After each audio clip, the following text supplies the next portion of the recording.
model of development. The University Senate and our own director wish you all a warm welcome. Also, the university's governance body express their support in fostering cooperation in education and research between researchers and institutions apart from any other political or economic limitation.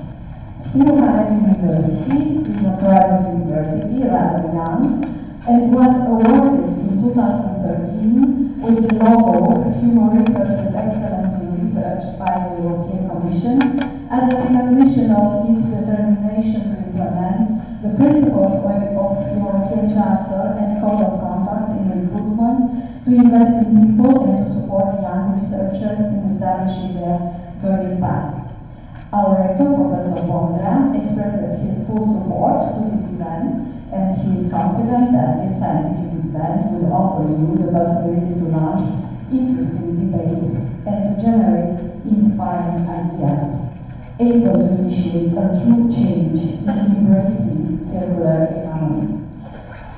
So it's time to start. Please allow me to introduce our first speaker. I'm very, very grateful that he accepted our invitation. Please welcome Mr. Nigel Bellingham, Country Director of British Council Romania. Nigel took position as British Council Country Director in Romania in August 2016. In this role, he oversees the British Council's work in 9 countries in Southeast and Central Europe, including, of course, Romania. He joined the British Council in 1991, long time ago, initially as a teacher of English as a foreign language, and worked in the English language teaching and exam department until 2002. Since then, he was worked principally on development cultural relationship projects and programs, working closely with partners in government and civil society in a number of countries. His British Council's work has focused in recent years on development of English language in national education systems, exchange of experience with in the areas of higher education and technical vocational education, youth empowerment through work to strengthen civil society, strengthening the cultural sector through work with artists and policymakers in Iran. So, Mr. Bellingham, why cooperation matters? Thank you very much for that introduction. I couldn't do it better myself. First of all, thank you for the invitation today, it's a particular pleasure to welcome British speakers to Romania, some back to Romania, some for the first time. For me, in my work as Director of the British Council, building bridges, building connections between people and institutions from the UK and Romania is absolutely vital. It's always been vital. We started it 80 years ago next year. We plan to continue for at least another 80 years, regardless of what our political masters decide to do or not to do. Why does cooperation matter? I mean, I hope nobody here needs to be told that cooperation matters. I think there's a plus side and there's a negative side. The plus side is that you get new ideas and new connections, and anybody working in higher education knows that. For a university to be world class, it needs to be international, and this is one of our great concerns in the UK at the moment, that the Brexit process might actually make it difficult for our universities to be international, and so British universities are hot-footing it into Europe, including here in Romania, to build new connections. And so we're working closely with them to try to ensure that those connections are sustainable for the long term. But as well as new ideas and new connections and new networks, connecting internationally and international cooperation also avoids the mistrust and misunderstanding which can be so dangerous for the world. And unfortunately, at the moment, we see some world leaders who are fomenting distrust and being confrontational with the language they use, and that is not healthy for the world at all. British Council was established some 85 years ago when Europe doors were closing across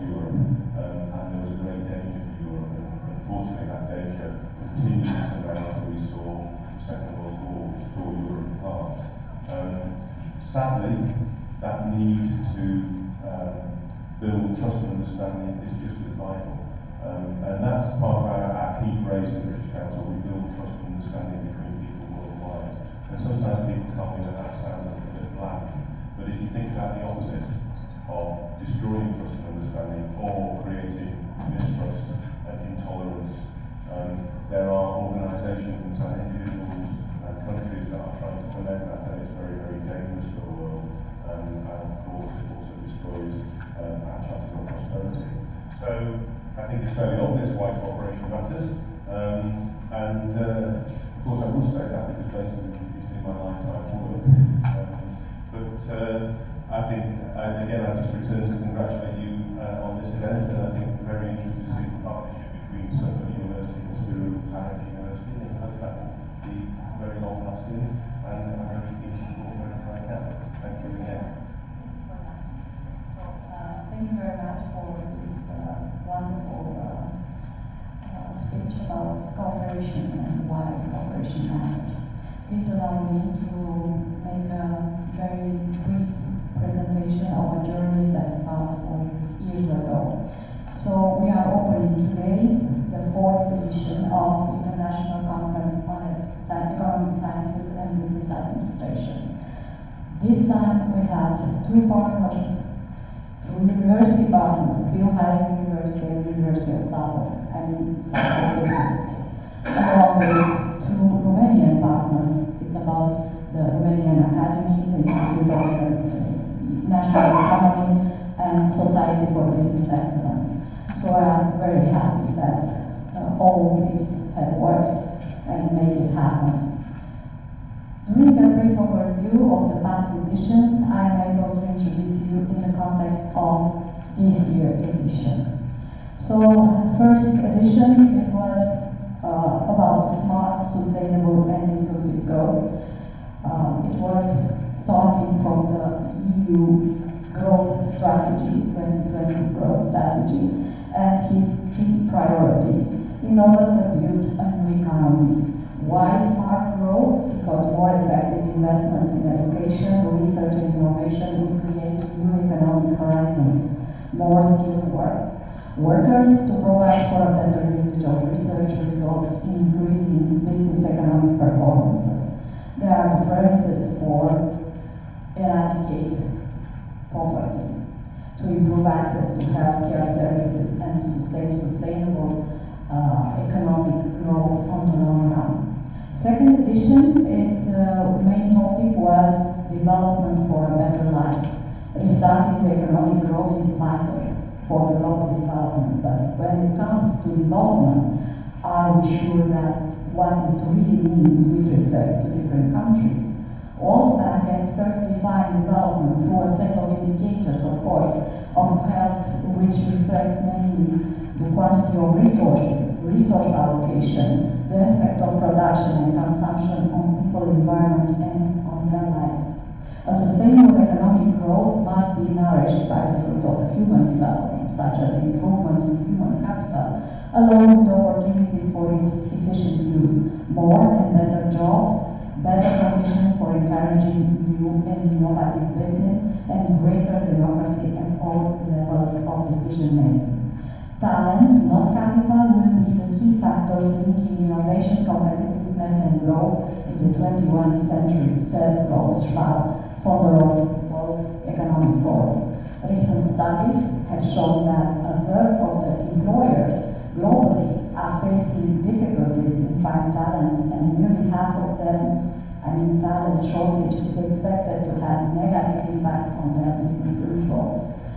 So it was a very vivid debate, and it generates the idea of coming to the rethinking global economy at our third edition, which arises from the contribution of George S. William to social economics and concepts of economic entropy. George S. William, for those who don't know exactly who it is, it was born in Romania in 1906. He studied in Paris, and his career grew starting with first appointment in the United States. He was appointed as a assistant of Joseph Schumpeter, who at that time worked at his book Business Cycles. So we start rethinking global economy, and we start discussing to mission sustainable development study, millennium goals. So we are today, and we are opening the fourth edition, looking for new horizons, the circular economy.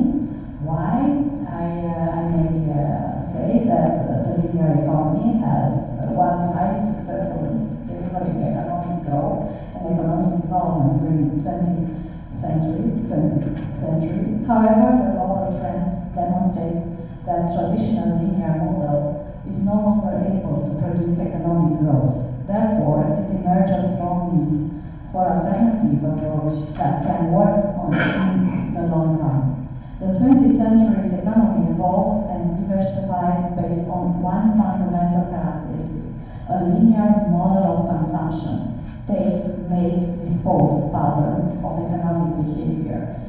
In the context of resources scarcity, this model is no longer sustainable in the future. Therefore, a new approach is required. So, circular economy. The circular economy model is restorative and regenerative by design and intent. All products, components, and materials are kept in their highest value through their life cycle. Therefore, circular economy rests on three key principles: preserve and enhance natural capital, optimize yields from the resources in use, and foster system effectiveness, minimize negative externalities.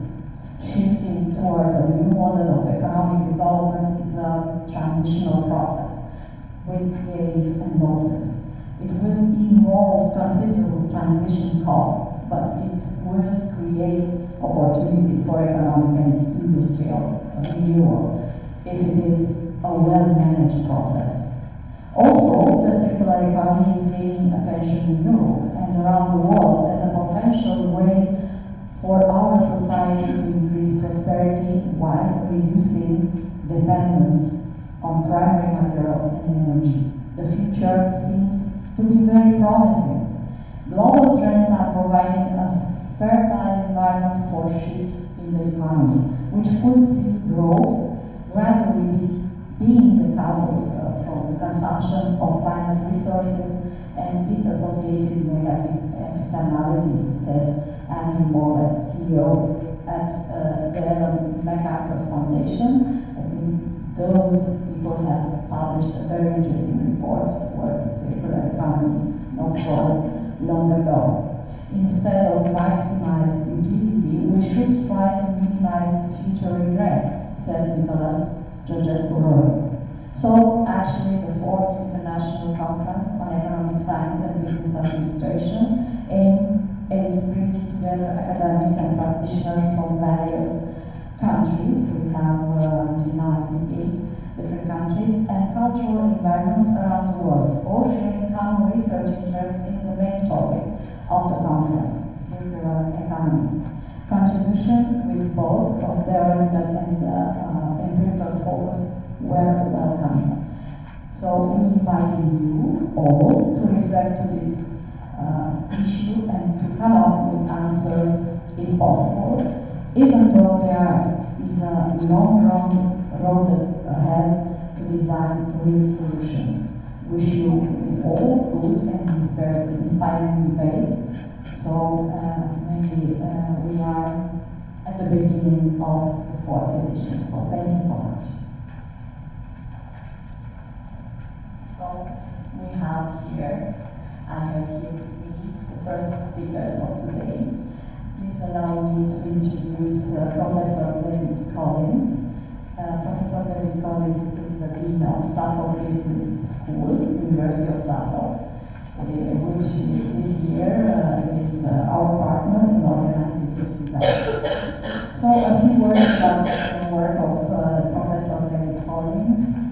Professor had joined the University of Suffolk in January 2017, and he is the founding dean of the University Business School.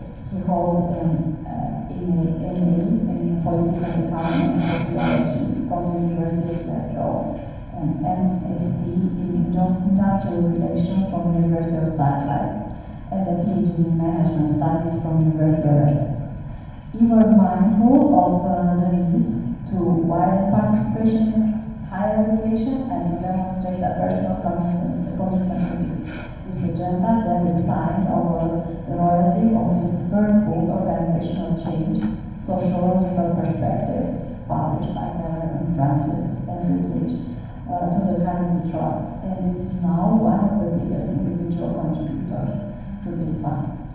In an academic career spanning more than a quarter of a century, Professor Collins had worked for McGill University of Edinburgh, at the University of Sunderland, of course, University of East Anglia, University of Essex, and most recently, University of Hull, where he was director of MBA. He is recognized as a challenging and entertaining teacher and lecturer. So, dear Professor Collins, welcome, and 2 cheers for circular economy. Right, thank you. I won't use the microphone. If you'll allow me, I'll stand up, and the cameraman's going to hate me because I'll move the line thank you. It's true, before I met my wife, I wrote a little book which was published by Francis. You must speak at the mic. Okay, I need to use the microphone, do I? Oh, right, okay. Is it switched on? Close. Yeah, okay. I'm sure that I'm Scottish and don't think we shout, so I'm used to shouting. It's true that I sent the royalties for my first book to the Carnegie Trust for the University of Scotland, and I have to say that my wife has never forgiven me for that fact. Can somebody show me how to work this, please? Do you know how to get out of this?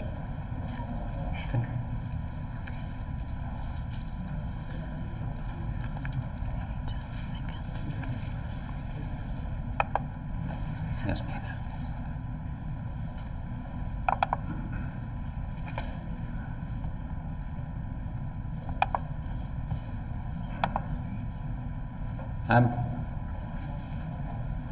We all know where we are. This was just so I could find the file.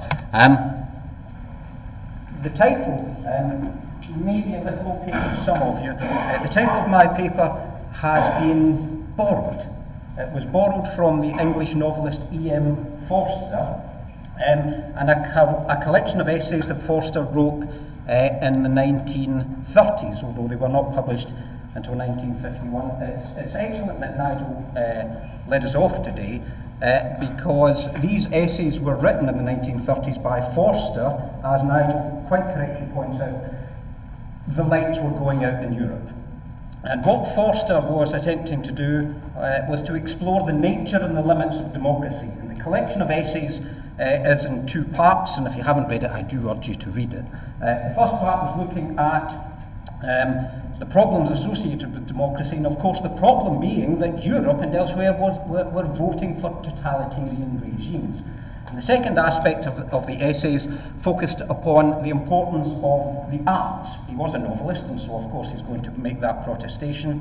But the value of the arts, both as a celebration of life, but perhaps more importantly as a means of ordering and arranging debates in an ethical manner, so that you could balance friendship and country, the public and the private domains.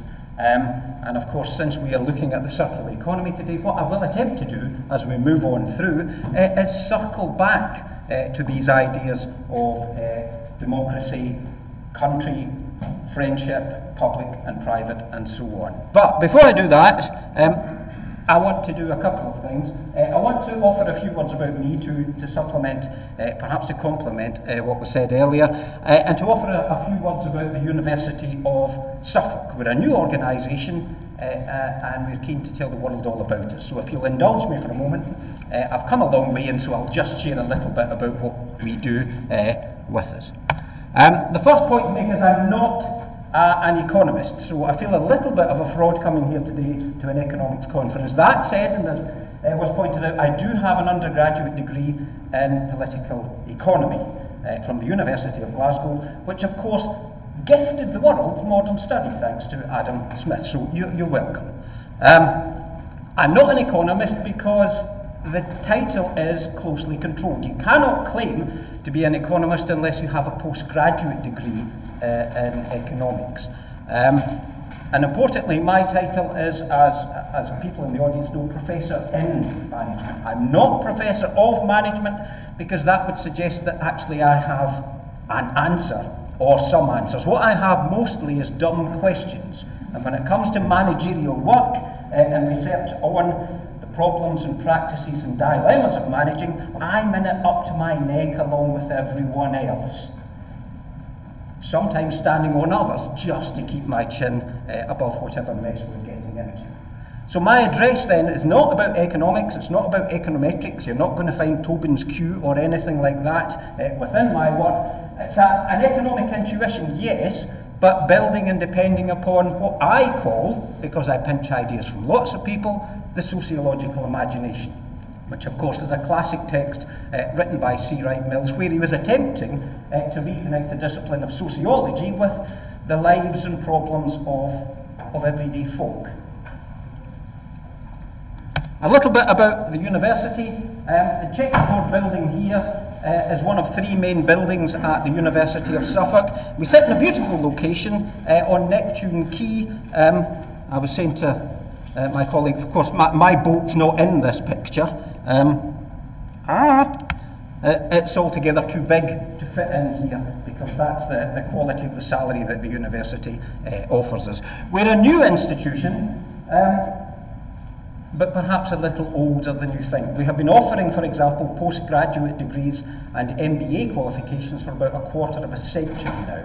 But why we're so very keen to talk about it is the good people of Suffolk and the good people of Ipswich, where the university is based, have been waiting about 400 or 500 years.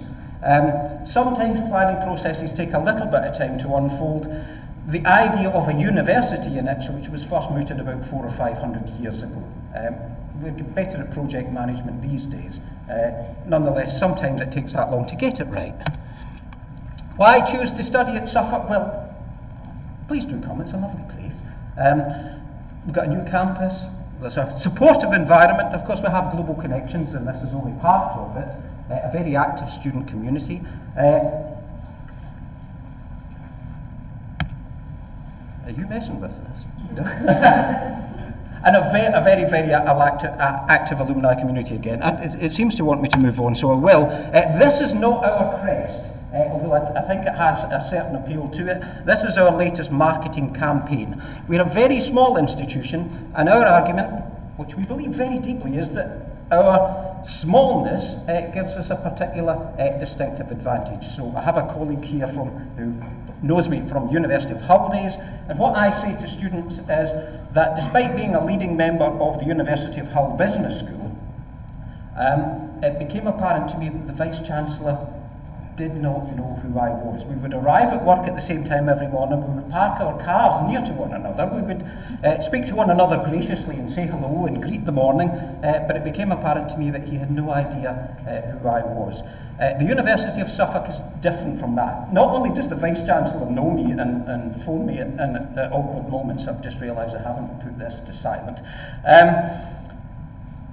but we know our students as individuals. We know them well, we know their strengths, we know their weaknesses, and we work with them. We nurture and demand certain things from them. So the focus is then that you shouldn't be faceless, you shouldn't be a sheep, part of a flock in a larger institution. Take that mask off and become a member of a community where you're known and valued as an individual. We're small, but we're not puny by any means, and so I take my inspiration from the late Anita Roddick, and I think that's a lovely way to think about, and I would think about that being the smallest of four brothers. If you think you're too small to have an impact, try going to bed in the same room as a mosquito. The University of Suffolk, the Business School, we offer postgraduate degrees. At the moment we have 3, an MBA, an MSc in Business Management, run by my often late colleague, Daba Chowdhury, well, nice to see you, sir, and an MSc in HRM. We also offer undergraduate degrees in business management, accounting and financial management, hospitality and events and tourism. And we're looking to develop new degrees in economics, banking and finance, marketing, amongst others. I'm particularly excited by the marketing degree that we're developing because it draws together 3 separate schools to offer what I believe will be one of the most distinctive marketing degrees in the country. So it will be a marketing degree that has the traditional basis in economics and the scholarship of marketing, but will draw upon colleagues from the School of Science and Technology, so the students will learn about big data, relational databases, computing and so on.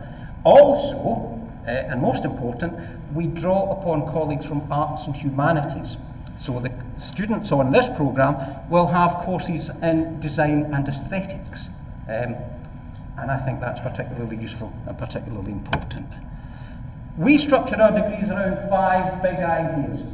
And these big, for a moment there I thought I'd only written 4. And these 5 big ideas usefully shape our curriculum and allow us to communicate and demonstrate to students and to employers just what we are doing and why this matters.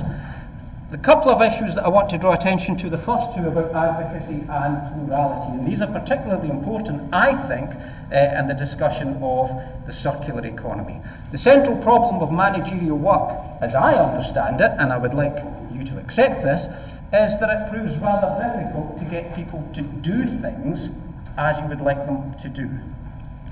As a manager, then, therefore, as someone working in the field of business and management, the key challenge you have is to insinuate yourself usefully in the company of others, whether that's colleagues or whether it's customers.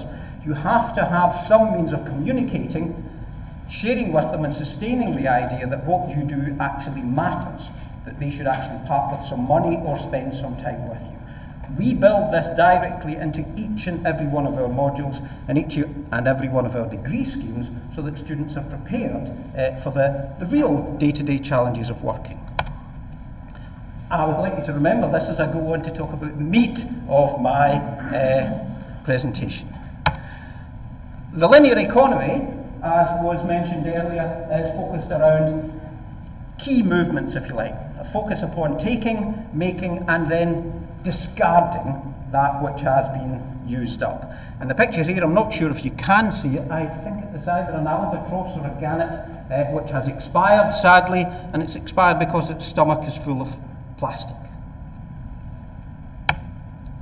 I particularly enjoy this image because I think it shows very clearly and dramatically the externalities associated with the worst excesses of the linear economy. This is algal bloom on the Yangtze River as a direct consequence of industrial pollution in China. And this, anyone know what this is? You didn't know there'd be questions, did you? It's a pile of discarded phone chargers. How many do you have at home? And if they're not cluttering your desk, they're cluttering landfill at the moment. And insofar as they contain even trace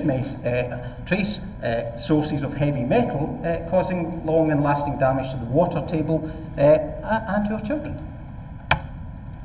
The circular economy, well, we could characterise it in a number of different ways. If the linear economy is take, make and discard, then we might characterise it as borrow, construct and return.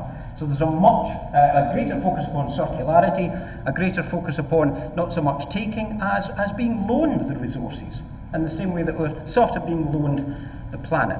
Now, the difficulty I have as a scholar is that my whole life I seem to have been engaging with and looking critically at aspects and movements that it's academically and socially problematic to disagree with. I am fully convinced that we are destroying and damaging the planet. I am not yet, however, fully convinced that we have worked through the problems and processes that I would associate with the circular economy. So when my career began almost 30 years ago, one of the first forms of research I engaged with was a discussion of management and empowerment. And of course it's incredibly difficult not to be for empowerment, because if you're not for empowerment, you must be for an absence of democracy, rigidity, totalitarianism, or something like that. So the difficulty you have, and E.M. Forster, I think, helps with this, is to navigate a movement between things that are essentially social goods, public goods, and yet to develop and demonstrate critical reservations associated with these things.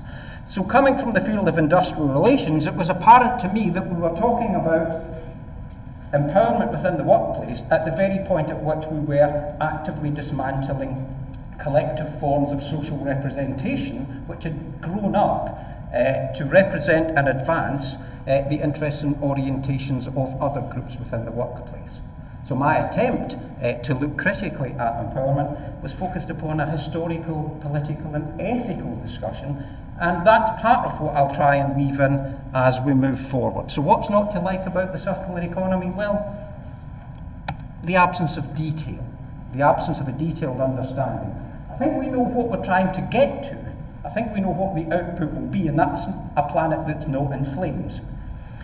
What the processes and issues associated with getting there will be are still, I think, unfolding. So if you will allow me, I will offer 4 constructive observations on the economy and circularity. The first one is that metaphors inform. And years ago, a colleague of mine called Gibson Burrell wrote a lovely little paper called Linearity Kills. And he was expressing this both literally and figuratively. In the literal sense, he was saying World War I ran according to a train timetable. Auschwitz had the train tracks running straight in through the gates and into the centre of the concentration camp. Thinking about things along tram lines, thinking about things along railway tracks, literally leads to extermination. A more metaphorical sense, and working through the argument from a management perspective, linearity kills insofar as it tends to squish out the problems and issues associated with managing the efforts and the activities of others. So linearity kills because it takes us away from a focus upon advocacy and plurality. It makes management a narrow codification. It makes management a simple matter of cause and effect. If management was so simple, it would be very, very difficult to figure out just why we had to pay Jack Welch some millions and millions of pounds to manage General Electric on a year-to-year basis. So my focus then is that while metaphors inform, they also deform. To talk about things in one sense, to talk about a metaphor in one way, is to prevent us seeing the world in another sort of way. So we need to be wary, I think, of the metaphors that we use. The circular economy, I think, is a wonderful way of expressing the limitations and the worst excesses of the linear economy. But we have to recognise, of course, that the linear economy is rather more complex than we imagine. So, for example, the linear economy of Henry Ford is different to the linear economy of A.P. Sloan, who ran General Motors. Henry Ford was an engineer at heart. He reckoned that a car should work and last as long as a good watch, should be repairable and should be endlessly recycled. A.P. Sloan recognised that the market would soon saturate if that was the case, and so there was a focus upon styling and other forms of characteristics such that cars would have a built-in obsolescence. So while most management scholars like to vilify Henry Ford, I'm going to give him at least one cheer and say there was a basic environmental consciousness somewhere built into his production approach. We also need to be wary of stark dichotomies and unfair comparisons. We understand only too well the limitations of the linear economy. We don't yet know what we're going towards, so we should be clear about that, and we shouldn't allow comparisons that say take, make, discard versus borrow, construct and then return, because it's not clear to me that everybody's going to sign up to borrow, construct and return. We also have to be wary of disguised linearity. Now, at some point in this conference, and forgive me if it is your speech, somebody's going to mention the C word. Not the Saxon one that gets you thrown off the television. Culture. Somebody's going to say, well, of course, this becomes a larger issue of culture and cultural change. And you're probably perfectly correct at some level. The difficulty I have is that when we see culture, everyone says, yes, yes, that truly it will be an issue of cultural change and cultural transformation. The difficulty I have is that that sentence unites wise and foolish alike without troubling the conscience of either party.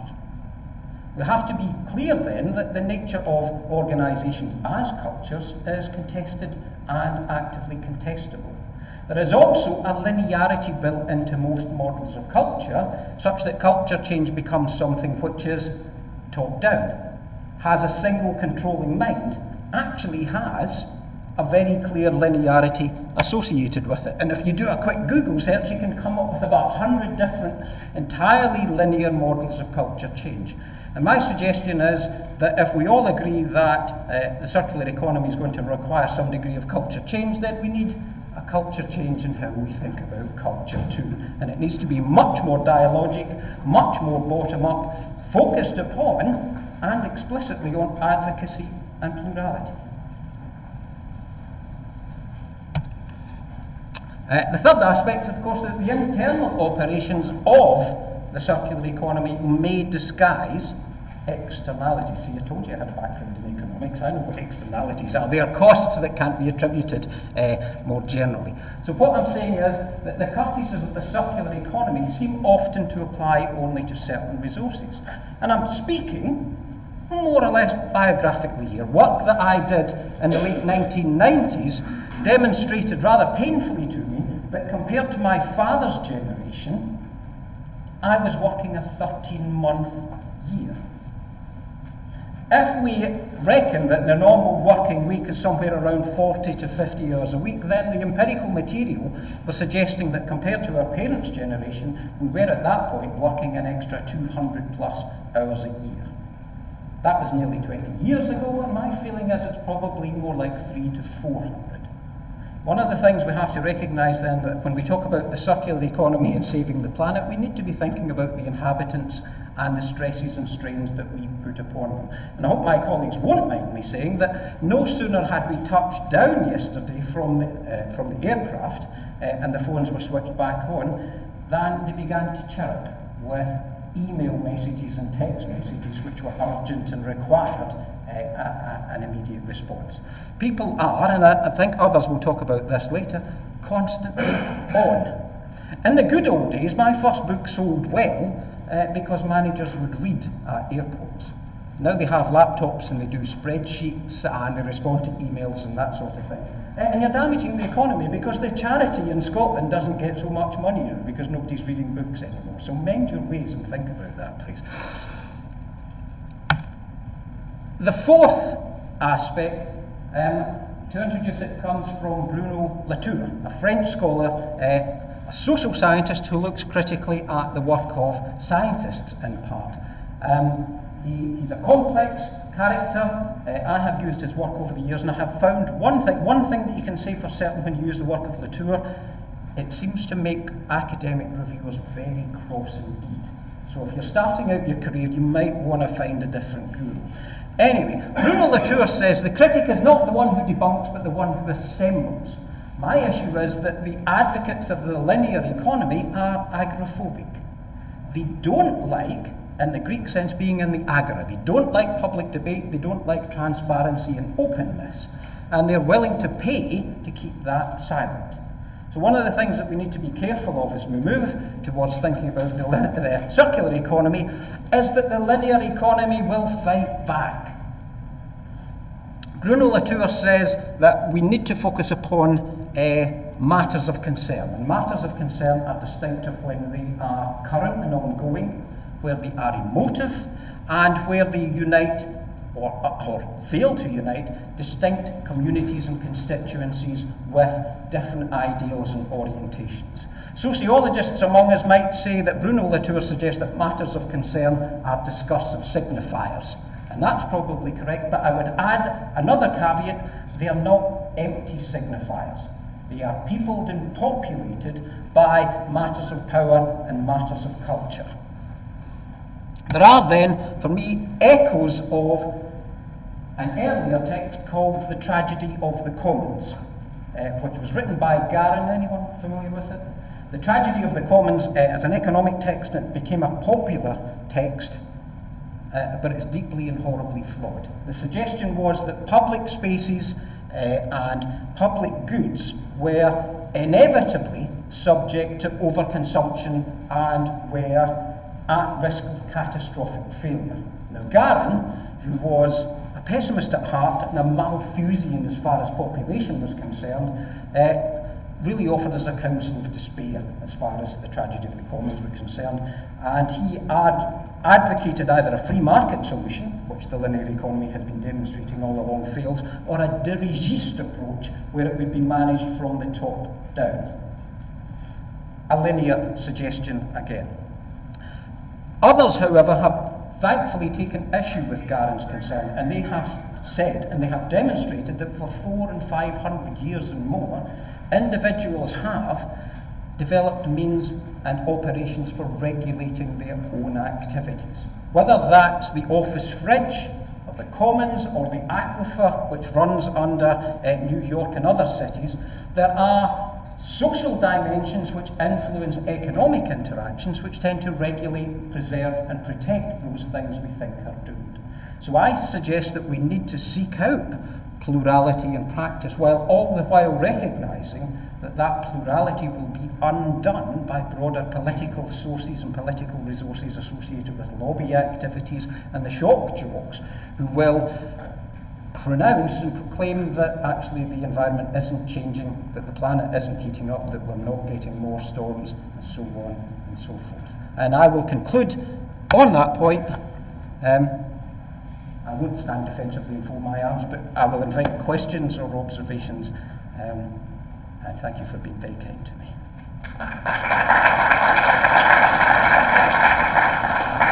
Any questions for David?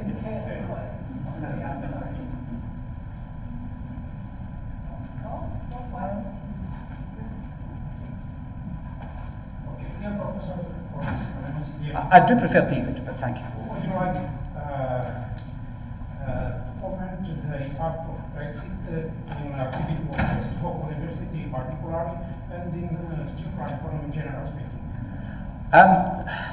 Well, I did say I'm not an economist, so any ideas and orientations I have there will not be licensed by any particular technical or specialist expertise. My personal feeling is that Brexit is socially, economically and politically a disaster. That it's very, very bad for Britain, and it's very, very bad for the sorts of accords which I think will be required to make the circular economy function across national territories and broader networks.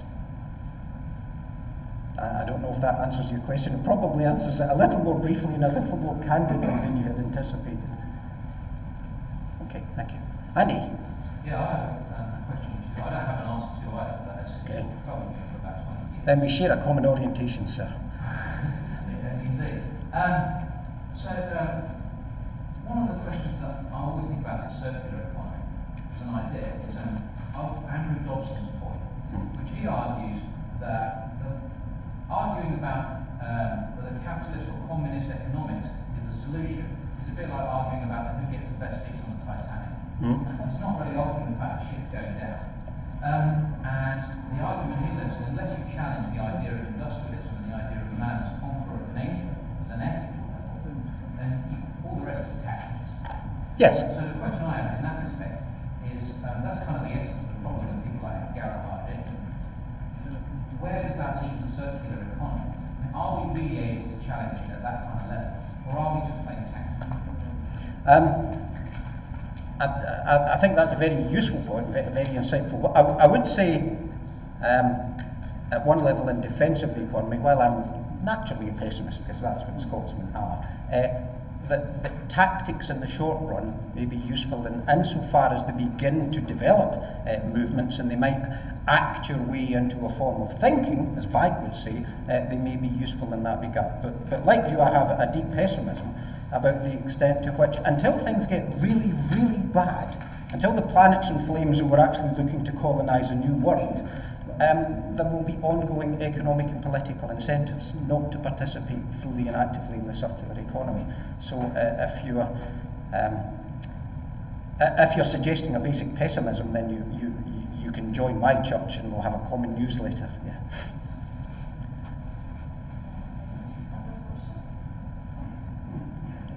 So thank you so much. Yeah. So first, I would like to thank you, Mr. Bellingham, because he's on the line, and Professor Cummins. So thank you again for coming. We hope that we will start cooperating more with other institutions and with us. So thank you so much.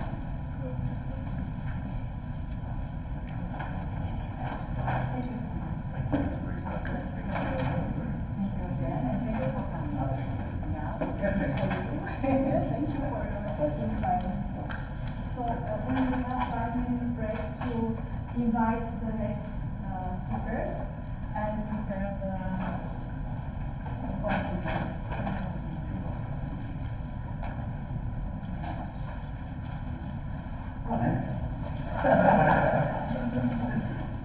So very short break.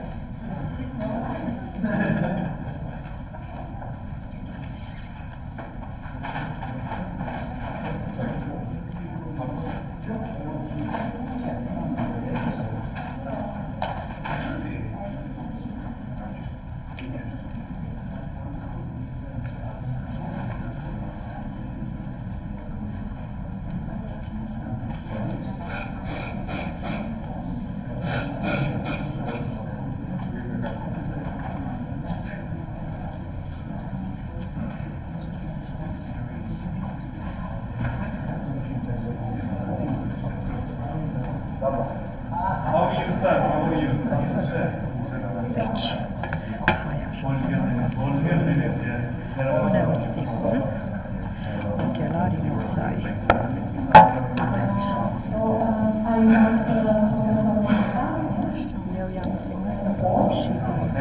Cred că nu l-a instalat. Nu, pune-l, e mai bine așa. Nu știu dacă am spate sau... Sunteți dintre organizatori, că aș vrea să instalez. Eu am trimis doamne, dar nu știu dacă a apucat. Să vedem dacă mai... Cine a suge este numele meu. Deci sunt următorul vorbitor de asta. Cam. 24 noiembrie aici, acesta? Da. Și te duci pe varianta 5. Pune PDF-ul sau care vrei, PDF-ul totuși, mai bine PDF-ul. PDF-ul? Dar nu-l pune, deschide-l pur și simplu și să scoatem după. Ok. Da. E mai bine așa. Terminați, scoateți timpul. Da, pentru că e mai simplu. Ca să nu ne complicăm, un F5.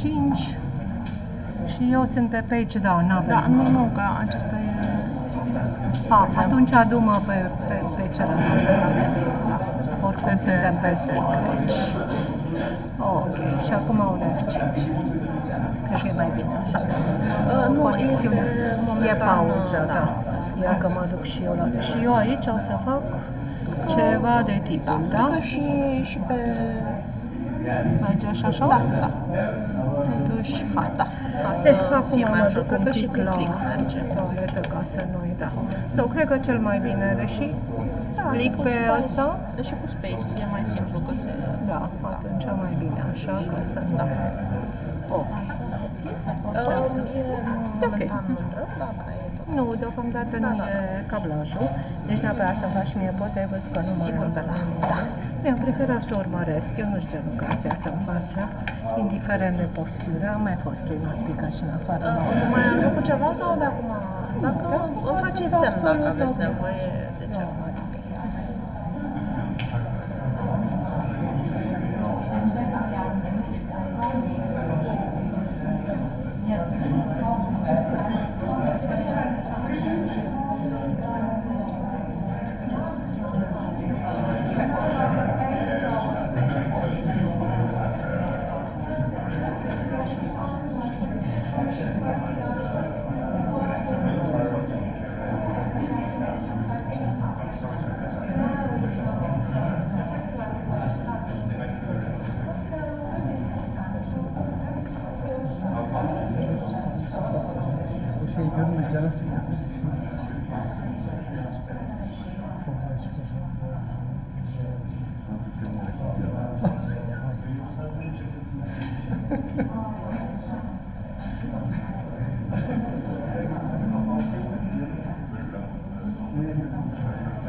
Dear colleague, please come.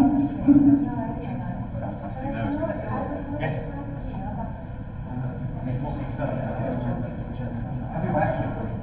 Going to move this. The notice. Move the notice.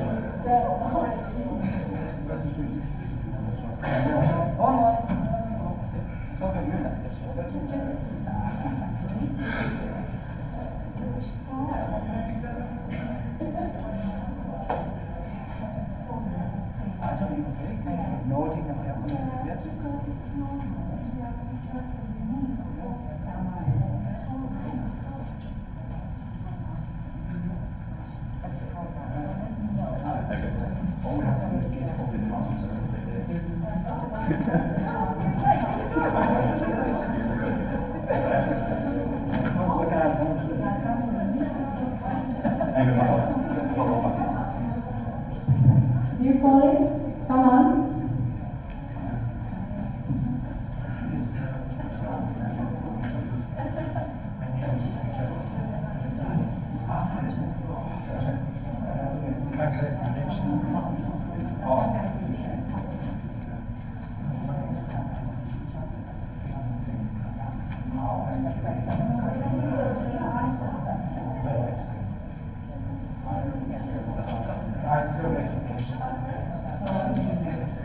Okay, we just discussed about 5 minutes break, but it's supposed to, okay, it's almost 10 already, so I suggested to come back to our schedule because it's a little bit tight.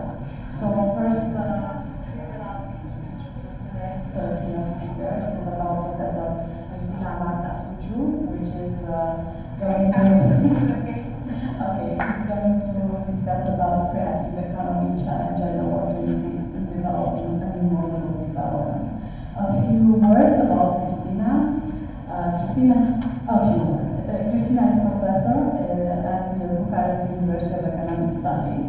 Actually, I graduated there, so I'm very happy to have you here.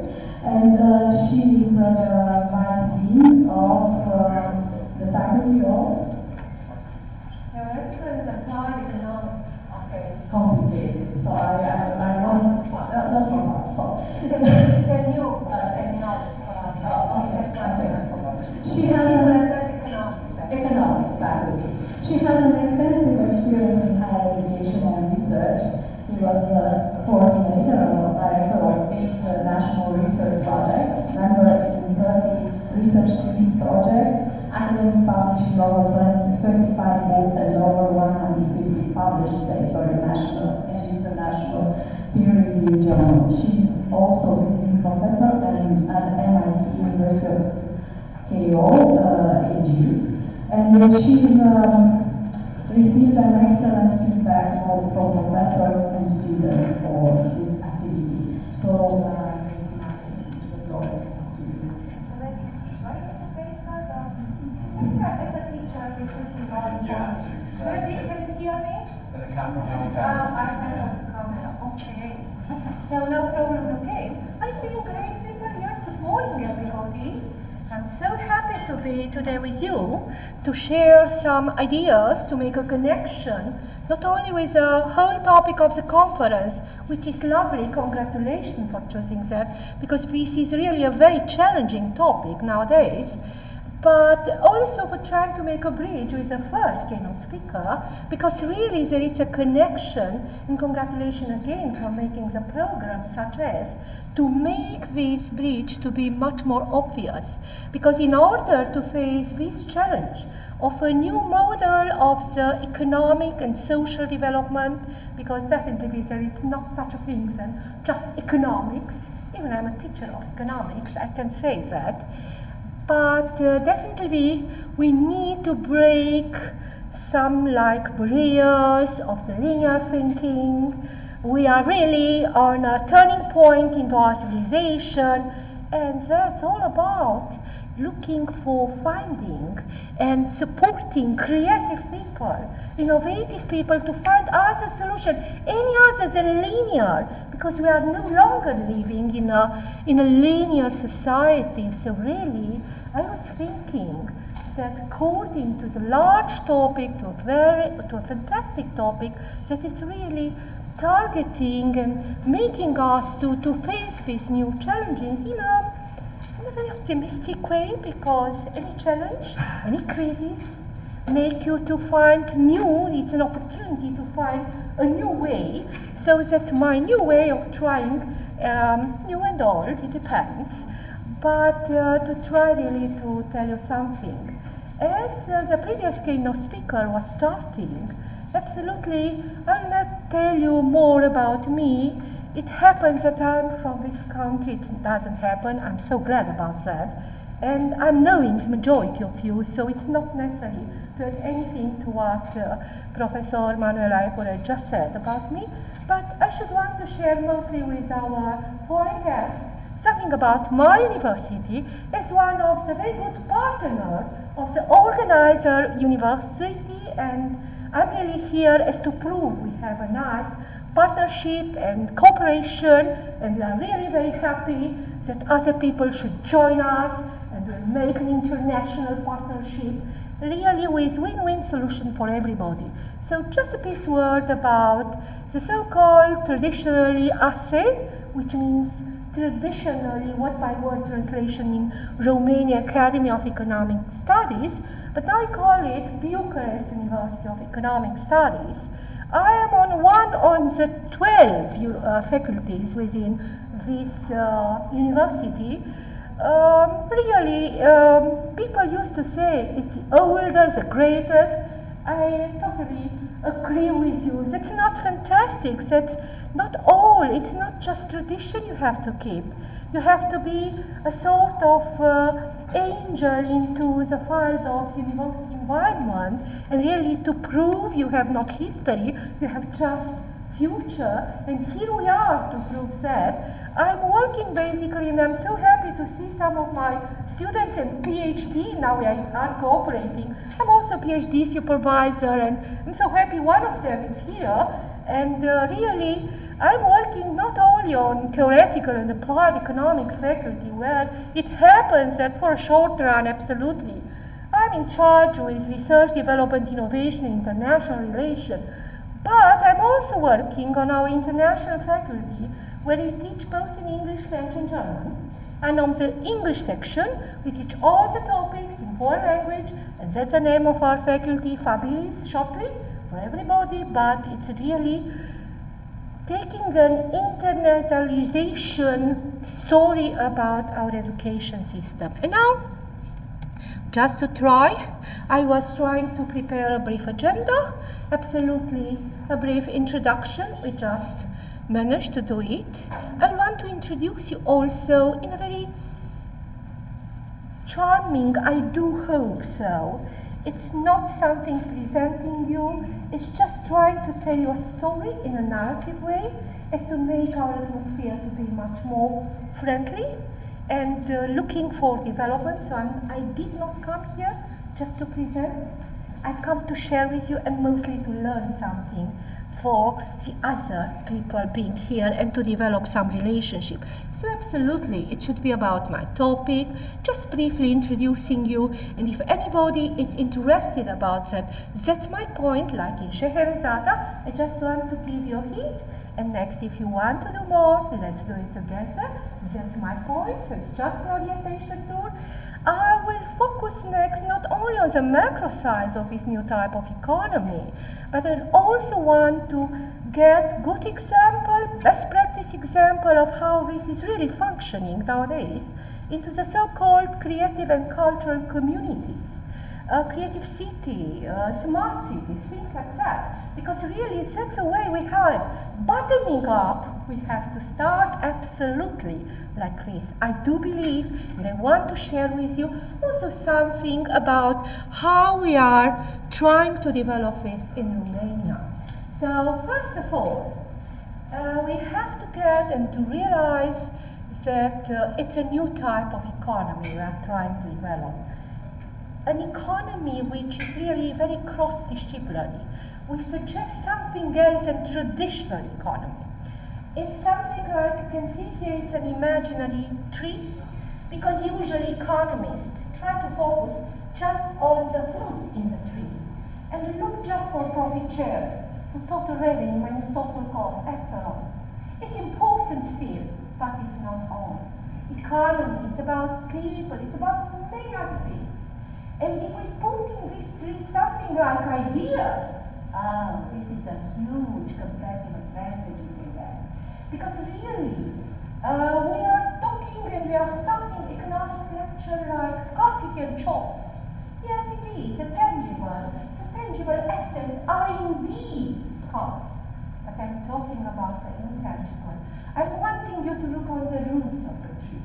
I'm challenging you to see that this imaginary tree is really in a good place. I'm challenging you to think about praying for rain to come just in time and not to be an acid rain like pollution and things like that. And really, nowadays we face that. So really these are many challenging, and we have to change the philosophy. The way we think, we are challenging this. And I put this tree like in a circular image, because it's about circular economy, integrating this type of economy.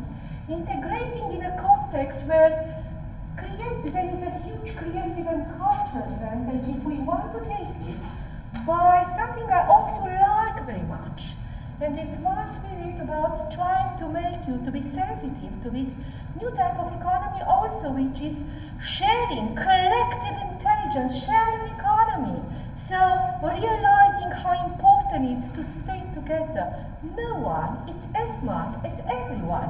I do believe that. No matter where we come, no matter what is our basic profession, it's really very important to have full respect for everybody and to share our ideas. To realize that culture, it's really something that it's important also for an economy. Even usually, people, for instance, in Romania think, what's this crazy idea? Culture and economy, what's that? No, really, it functions. It brings a huge competitive advantage in the long run, and I will prove that immediately. And it is also not only the whole economy bringing advantage. There are sectors within the economy, so the meso side of the economy, and also the micro size, business angels, that are really competitive, because these creative and cultural industry are bringing more jobs, more value added. They are really bringing more, attracting more talent, gifted people to that region where we develop that, which is really fantastic. And finally, absolutely has a huge impact on our business story, which is definitely very important. And it proves that it functions. So many of the economists usually are skeptical. They say, okay, blah, blah, blah, blah, but it doesn't exist, so can you prove measuring something? So that's mentality point of view, and yes, I do. I can prove it's happening, because really, there are many international rankings, I was only one of them, proving that really, and I choose from the last report of UNESCO, called We Live in a Cultural Times, that indeed, where creative and cultural economy is part of that story, and indeed it functions, at least in two terms, output and input, in terms of value added and in terms of new jobs. So really it functions, absolutely task about as a type of professional. And I put here the map because this report, UNESCO report, was for the first time mapping on a global side the importance of this creative and cultural economy. On the first position, as you might guess, I will not give too many statistics, everybody can see, I'm sure, but I just want to get the picture, the whole picture of the story, as far as I can manage to give it. It's about holistic, not about knowing everything, so don't misunderstand the terminology. On the first position, definitely, it's North America. It's normal to think in these terms, at least about the performance up now, where 3.6% of GDP comes into this part of the world, being placed first on the World Competitiveness Report based on this index. it is really something happening in this part. It follows the second position by Europe, on the third one by Asia, Australia, so the eastern part of the world, with 3%. Next it comes the South America, Latin America, and the Caribbean, with something like 2.2, that matters so much, 0.2, but anyhow, to get a picture of GDP being just based on these sectors, and absolutely just 1.1 is the case of Africa, but also there we have projects developing this new type of economy.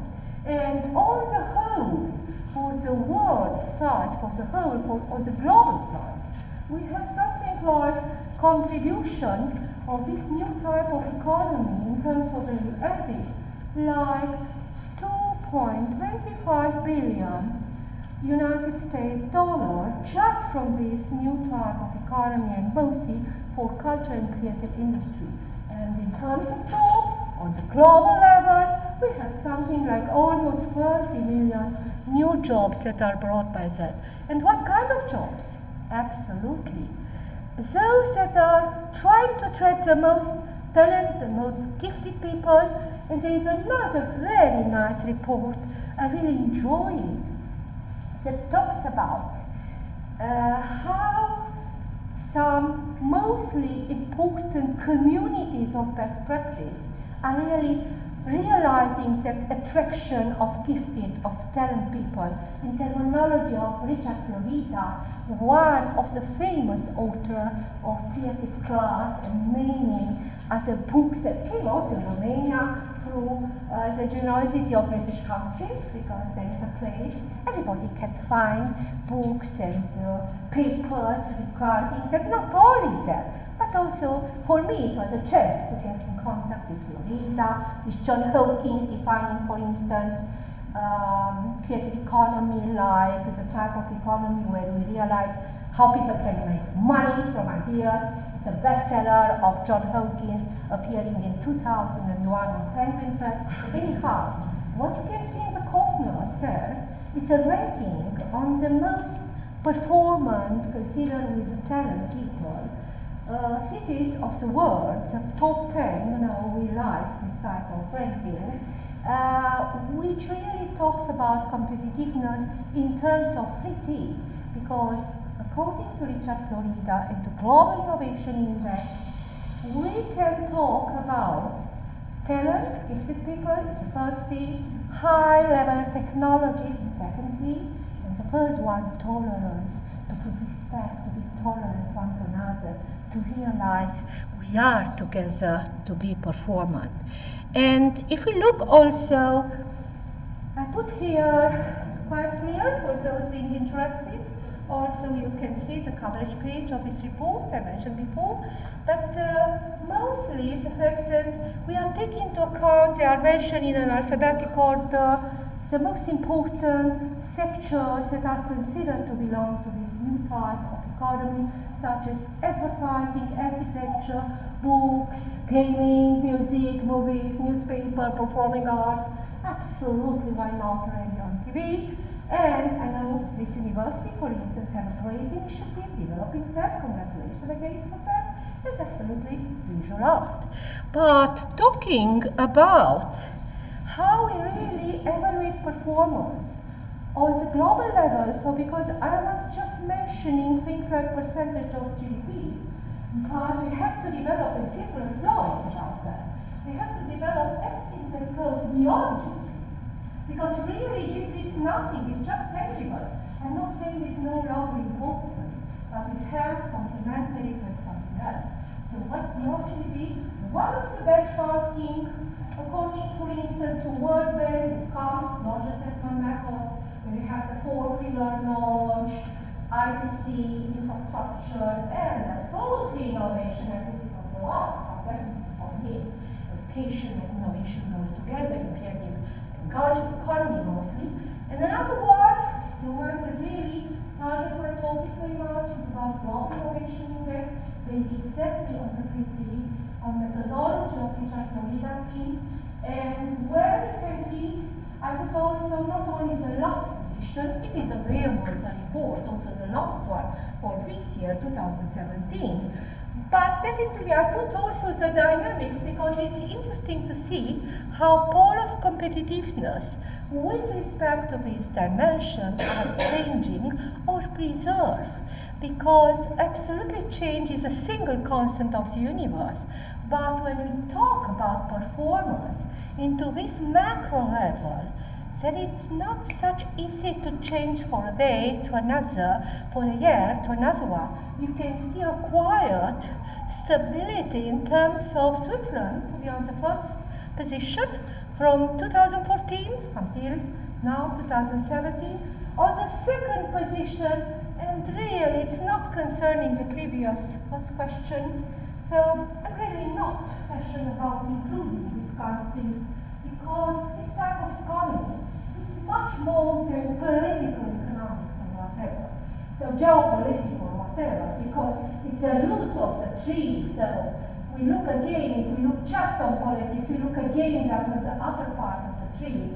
So when we talk about performance, definitely it's something else happening. But anyhow, based on the treaty, because that's something I'm talking, it's clear that there is some turning position between, for instance, United Kingdom, Sweden. So anyhow, if you can see, it's a lovely story because we have on the first position European countries. And we saw before, I put United States on the first position. But it's about culture. And Richard Florida and not only have said that look here, Europe has more chance in the future because it has roots of civilization and of culture, and they have to be explored. And that's the way I share with you something absolutely everybody knows. But I share it with you because it's a good news and we can have perspective of getting even money based on the fact that next year, 2018, we celebrate first of all the European Year of Cultural Heritage, and there are special projects dedicated, why not, to join our force and really to prove we are together on this performance. And mostly for Romania, which in the same year is celebrating the century, and really I think it's plenty of opportunities to think about that. So in the meantime, I'm sure you are managing to look for, I was just wanting to share with you that idea of performance, first of all on the macro level, ranking countries. But as I told you before, my story, it's about performance on the bottom level. So before countries developing, before we look for Romania, where is Romania not on the top 10? Absolutely. Can't think like this. No matter I'm from Romania, that's not the story. But we really have to do something, but we can get something like local initiative. In a global world, we can still talk about localization and local competitive advantage to come from endogenous, not from exogenous manufacture, which means we are really good also. We have gifted, we have creative people also, so why not to join this new type of economy, which is about something else and performance based on exogenous and traditional factors and so on. So really, there is a huge need to develop local initiative. Even in the type of story, I was happening to be in Athens when they developed the project of city diplomacy. So absolutely, when we talk about globalization, we have to preserve our values, to interact, to develop a networking, to find, and we can define also, I challenge you to look also, on another report from UNESCO, which is about UNESCO network of creative cities. It's lovely, it's a wonderful story. And it's networking, and creative city have to get a new vision, which touches also the circular economy perspective, but which specifically joins, as you may see in these synergetic circles that are really working, going together. It's about joining economy and culture. So here we are, creative and culture sectors, creative and culture industry. we can join also culture and place, for instance, and talk like I was preparing this, talking about diplomacy, city diplomacy, because we have in the world of McDonald's, with all my respect for this type of business, but I want to keep my, and I suggest also to the foreigner to taste Romanian style food, by the way, which is authenticity of this place, and this is very important to be preserved. So into this type of economy, we have to preserve our authentic values, traditions, heritage, and so on. And this is about interaction between places and culture. Absolutely, place and economy is about competitiveness on a local level. You have plenty of index and benchmarking, like for instance, World Knowledge Competitiveness Report, which is no longer ranking countries, it's really ranking regions of the world. And there is a huge change. It was not my target for today, but we can share also that any time. So definitely what I wanted to suggest here, it's a synergetic vision about creative city, which joins this three dimension into a broader sense according to Sustainability 4.0 and this new challenging approach of development. Now just a few more words about the fact that people really are aware about the importance of creative cities and creative communities. And I just want to share with you just a piece from the last Just Creative Report 2017. It's the first one. It's about culture and creative city monitor. And really, it's very interesting because it's not at all an economics index, no. It's exactly the spirit of this synergetic vision, because this is really a monitor that is based on both quantitative and qualitative research. It's really getting just 168 top cities that have been selected from 1,000 that were competing for this monitor to be seen there. They were picked from 30 countries. There are 9 dimensions, 29 index. I will definitely not develop. I told you I'm just challenging you to look for. But what's very important are the triad, the 3 dimension of this index, which really it's in the same terminology like I said before, and even more. It's about cultural vibrancy. So we talk about a new type of economy, which is culture and creative. So we have definitely to look first on the culture, on the roots of the tree, if you allow me.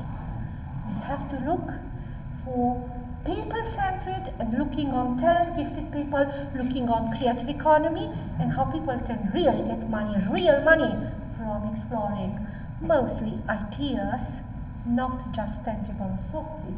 And finally, to get an enable environment to support both dimensions, both the creativity and the culture dimension. Because without enable environment, we will not get performance. So for instance, if we want to develop that perspective, just now, just here, maybe, maybe not. I think we can be positive because you have an enable environment for debate and things like that, but we still need many other things in order to develop this kind of initiative. I just share it quickly with you 2 things more, which means first of all, it's quite crazy how they establish this monitor of performance of creative and cultural cities, because first of all, there's a dimension both on population, so targeting population, like me, XXL, that's the first dimension, where we got top 5, you can see, it's Paris, Munich, Prague, Milan, and absolutely Brussels, and so on. It's XL dimension, you can see absolutely them, because this is targeting this index, the creative and cultural monitor index, we see because it's based still on the 3C I mentioned before, and it's per population, so it's the dimension of population that makes the difference into this first rating system. And absolutely we have large communities like XXL, we have XL, we have L, and absolutely we have also small and medium. But that's not only this dimension. Next, we have to look deeper on each of the 3 dimensions of this index and to find another ranking based either on cultural vibrancy, either on creative economy, either on enable environment.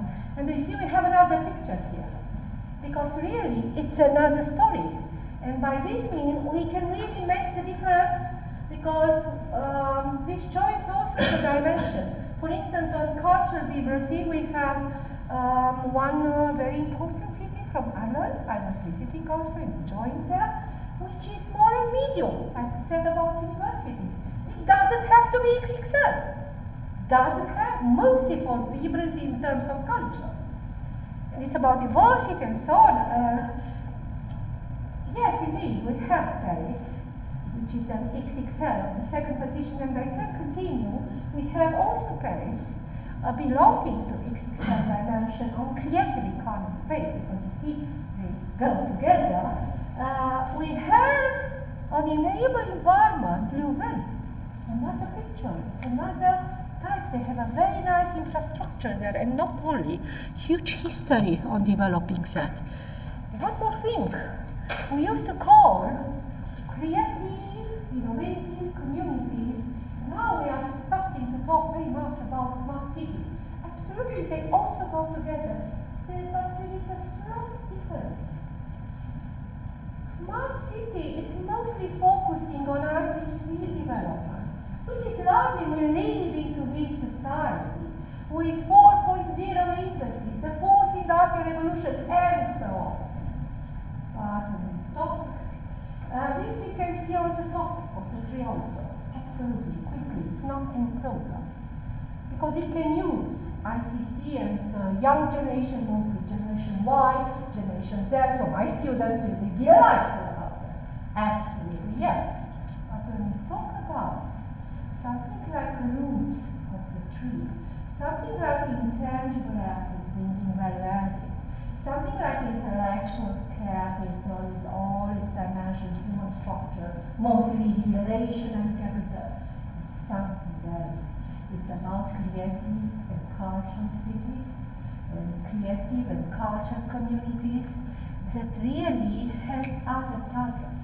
They have, first of all, to enrich the innovation potential, to make people to realize how important it is to explore, but to explore it locally, based on what really you have within your town and within your communities.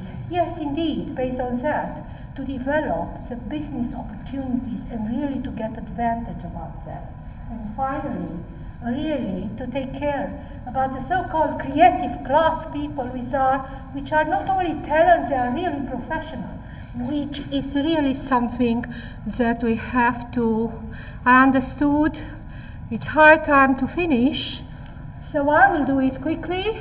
I was intending just to share with you something about Romania. I'm just mentioning. Bucharest is on the first position. It's a capital. I can talk more about that, so if you are interested, you can join. Cluj-Napoca is on the second one, being also the most vital city in terms of culture and creativity for Romania. It comes Sibiu, who in 2007 was even the city of culture in Europe. So, and next it is Timișoara, next it is Iași, Mare. They all had been on the short list on European competition last year for culture city in 2021. And here are some of my research and my team research based on top cities and their dimension in our country. But definitely, I'm no longer boring you with that. I do hope I did not bore, but there is a time management story that also belongs to a teacher and not only, so I will really not explore too much. I'm just showing them because really we can do more things together, just looking about them, also in structure, also in terms of diversity. Also I am like also our special organizer, and many other people here.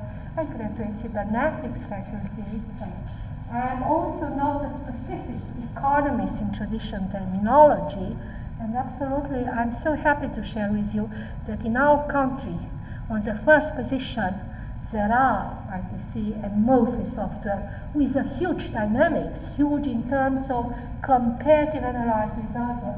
So 81% dynamics from 2009 until 2015, it's really something happening.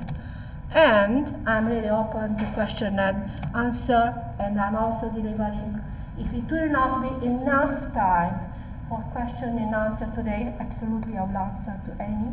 But I put also both my institutional email and also a friendly, let's say, more informal email. So if you are really interested for future cooperation, for future debating, why not? We can use the cyberspace and feel great and continue to communicate. And really, that's my final point. And I will not give up to share this with you. Definitely, all my story was about trying to introduce mostly to the foreigners the idea of how loving partnership they can have with Romania, because really within this new type of economy we can be performant. That is something established internationally by people that had done studies that were proving how creative we are. So there is a huge chance for us to be part of the story. Like always, we have been from the roots of the civilization on this continent. We really belong to that from a cultural and creative point of view, definitely. So I invite everybody to think deep, to try to stay together. We have to be smart enough as to understand collective sharing economy, collective intelligence, the power of partnership. We can do something like we do today, meeting together in informal communication paper, things like that. But there is a need to continue, to apply for common projects, to get money and do projects together. Next, to publish results of our research and so on. There is a long way to Tipperary, there is a long way to do that. But let's bring it shortly, because it depends only on us. Thank you very much. Let's keep in touch, and let's hear only about good things. Now I'm open to question, as I said before. So is it any question? Or you have just managed to write the email and you are thinking? After that, we may definitely do it. Yes, absolutely. Just one more minute. Okay, sperka fost okay. Ja? Super. Gata. So, let's go further. So, I invite the next speakers. It's about Professor Anna Bond and Paul Pascal. I'd like to ask them for a short introduction about the paper that is going to present. Professor Anna Bond is Professor Senior Faculty of Arts, Business and Applied Social Science at the University of Suffolk, and has over 15 years teaching experience on social science, undergraduate and postgraduate courses. Emma also has extensive research experience and is a senior fellow of the Higher Education Academy and a visiting senior fellow at the London School of Economics. Emma is a member of the British Sociological Association and the Society for Research in Higher Education. It's not so much, but thank you. Do you want to introduce yourself? No, I'll do it. Thank you very much for inviting us here today to talk and to explore and debate the circular economy and new horizons. My colleague Paul and I are going to look at some ideas and discuss some of our thoughts around sort of new qualities around some of the digital risks certainly associated in higher education. As David showed you earlier, we are very lucky, we are very privileged. We work at the newest university in the UK.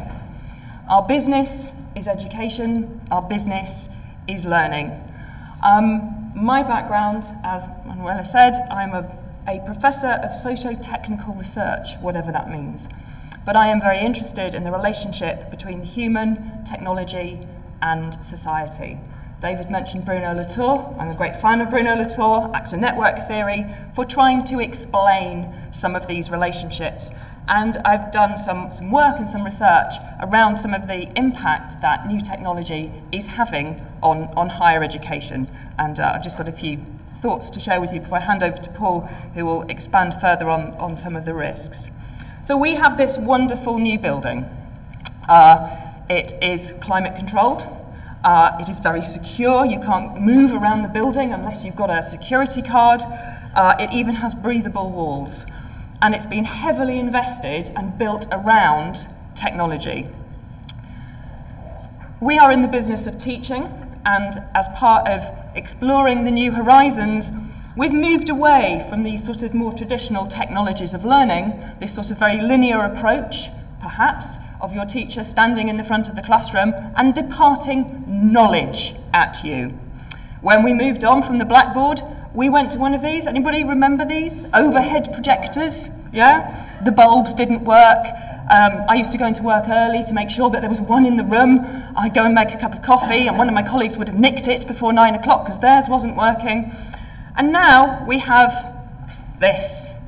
All singing, all dancing. We've got visualizers, but it's still very much around the front of the classroom. This was all put in at quite considerable cost. So when we're thinking about economies around higher education, a lot has been invested in terms of teaching and around technology. We are told technology can transform learning. We talk about technology enhanced learning.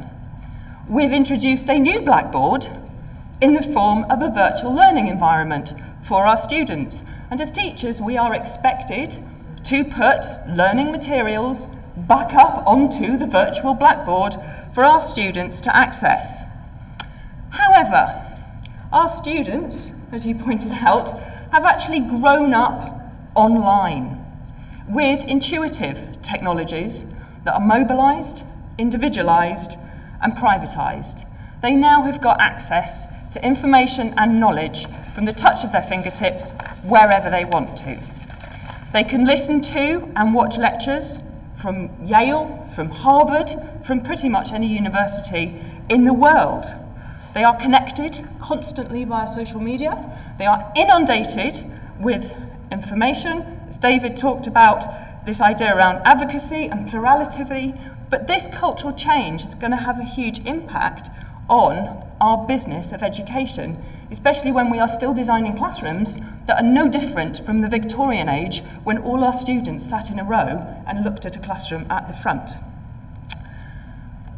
So actually, this is how our students are learning, from the sofa. We're now webinars, live streaming, teaching via Skype.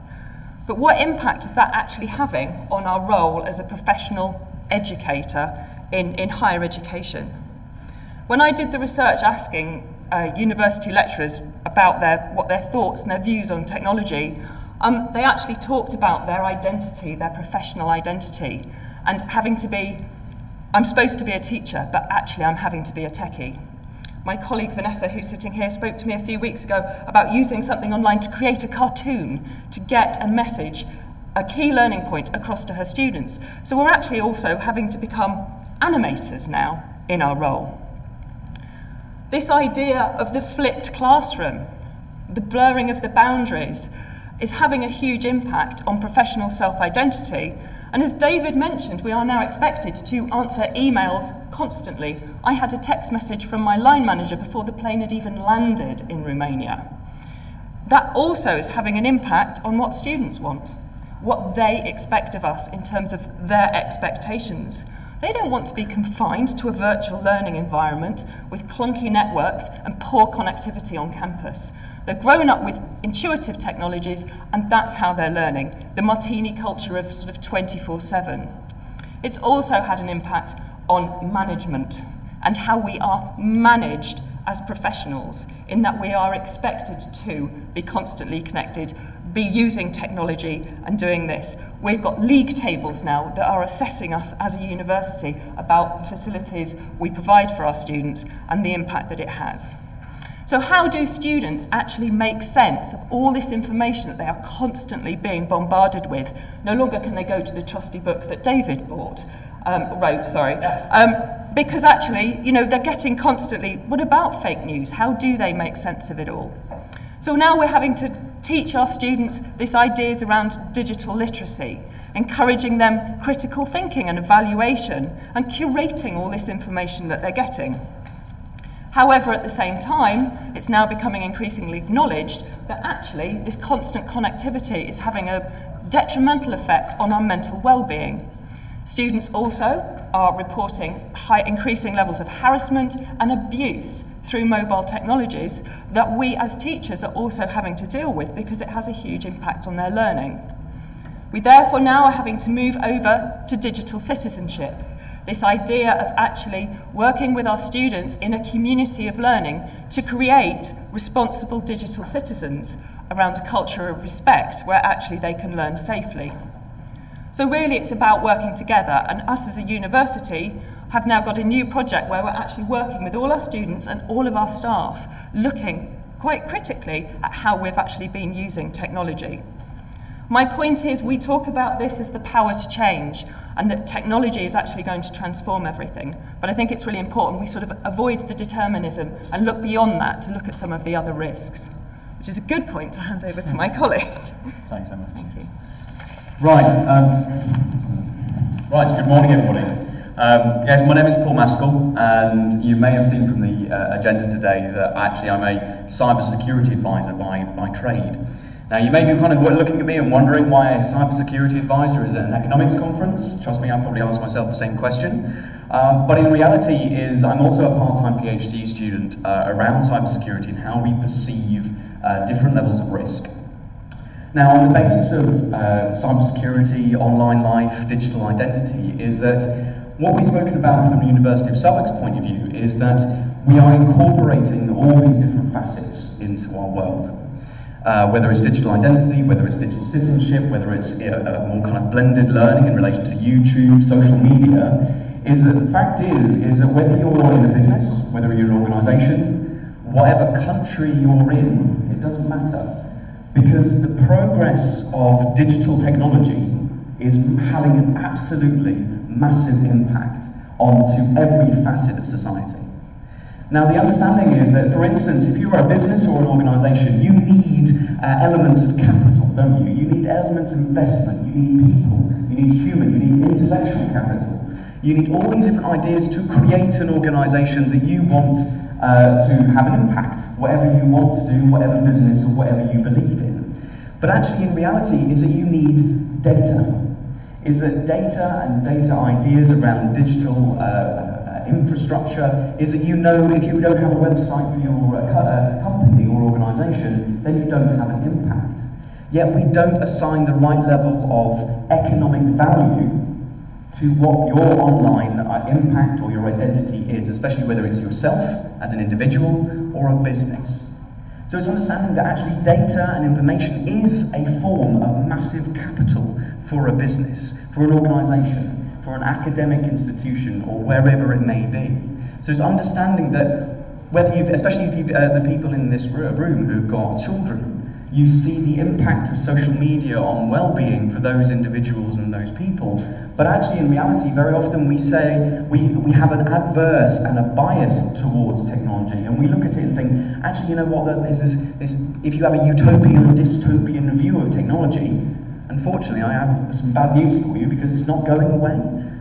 And the fact is that especially around technology, is that when we talk about new horizons and this circular economy, is that technology, social media, and online identity is the future for that. Because whether you're talking about country boundaries, whether we're talking about economics, is that the idea that you're online in life is very much something that is even more important nowadays. When I talk to employers, and I talk to students, and I talk to anybody, they turn around and say, well actually, the first thing I look towards for a person is their Facebook profile, or their social media profile. And then we don't think how impactful social media is, because we make an arbitrary divide between online life and reality. Because in reality, actually, they're both the same. One has substantially more impact. If I want to come to your business or organisation, I'm going to go to your website. If I don't like your website, I'm not going to come and do business with you. If I don't like your website for your academic institution, I'm not going to come to you. If I look on Facebook and I look on social media and I don't like what you're saying, I'm also not going to be friends with you. This is how much of an impact online life has.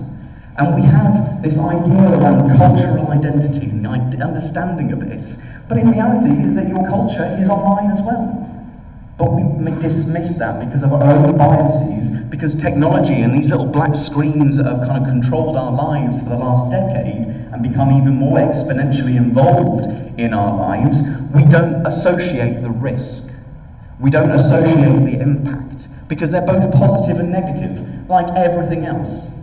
So, in the idea of a new circular economy and the idea of being able to put out data, put out information, disseminate new economic ideas and liberate that idea and stop making this arbitrary divide between online life and reality, is that if we are to look at that new horizon, is that we need to understand that data capital is a massively, massively important thing, whether it's individual or for a business. Because in reality, most of you in this room, most of you online, or most of you, will see that online life is something that is incorporated, but you don't associate the impact. And the fact is, if you start turning around and saying, actually, I'm going to associate data and my online identity in the same way I would do if I was to invest in capital, invest in your staff, invest in your people, in your organisation, is actually, for an economic point of view, is understanding the value that we put online is well and truly the way forward. Because that is the nature of this new horizon. This is the nature of economy now. Is that in 10 years' time, think about how much technological advances have been in the last 5 years, the last 2 years, how much has changed on this basis, is that we look for the next 10 years, yet we stick our heads in the sand, essentially, on the basis of how much it impacts every aspect of our life. But we need to start looking at stopping making that arbitrary divide because of our own biases. Look at data protection. Look at the worldwide breaches around how much of an impact. Because when you come to a business or you come to an organisation, is you place trust in that organisation, don't you?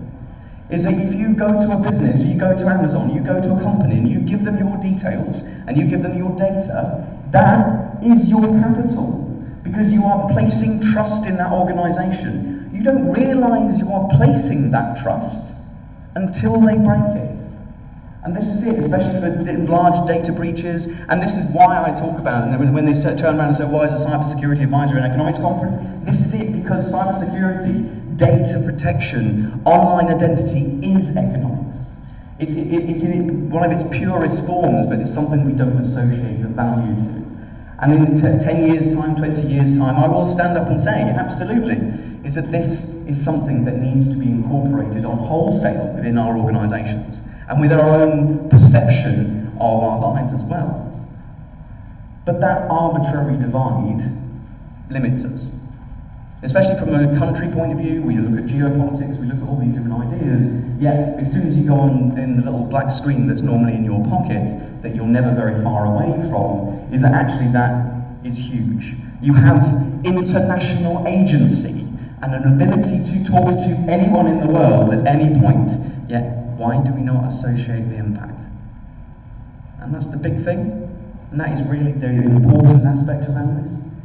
Because that, especially for the idea around economic impact, and I talk a lot around this for cybersecurity going up, because I'm actually, myself, I'm ex-law enforcement. So I used to work for the police for about 6 years. I worked in intelligence, I worked in cybersecurity, I worked in investigation, and I go out to businesses and organisations and assess them on their security. And what I found was actually, in reality, is that this absolute perception is so impactful for businesses and organisations. And this is really what we want to grow, is that whether we're looking at international partnerships, whether we're looking at different perceptions of economy, we're looking at different perceptions to grow that, in reality we need to look online as well. Because what Christina was talking about before between culture and people and our own economy, I would say that actually we need to add a fourth circle into that, to incorporate that digital identity into those things, because in reality, is that we talk about institutions, whether it's an academic view, whether it's government, whatever it is, a powerful institution, is that an institution essentially in its purest form is something that has been around for a very long time, that has impact, that has policy, that has infrastructure, that has been around since time immemorial. But in reality, digital and online life is a new social institution. It's a new economic institution. So why do we not see it in the same way that we would do any other institutions? Why do we not regard it in the same way that we would do anything else? Because the fact is, it's not tangible. It's not something that you can physically see. You can't see it, and the way we consume it on the media, when you talk about digital life, is that the way we consume media, and we look at the news, and we watch the news, and we watch stories, and we look at our social medias, and your social media feeds, whether it's Facebook, Instagram, Snapchat, whatever it may be, is that you consume media in a very specific way, so you don't see the impact. But it is a social institution that we must embrace. And as all other institutions, there come both positive and negative risks. And those new qualities of risks, as Ulrich Beck quite rightly said back in 1992 about reflexive modernity, he talked about this essentially back in 1992 about the idea that new qualities of risk will emerge, that will start questioning the very institutions that we have already. And this is exactly what digital and social media does. Political agency, economic growth, idea for a small business to go online and actually grow and have that agency to be able to do that. So we must regard it as an institution and as powerful as it is, both positively and negatively. And if you do have a dystopian view of what technology is doing to the world, then it's not going away. We're just going to be increasingly reliant upon it, and it's something that as an academic institution, as a business, as an organisation, and as an individual, you must see it as an institution. So thank you very much, everybody. Cheers.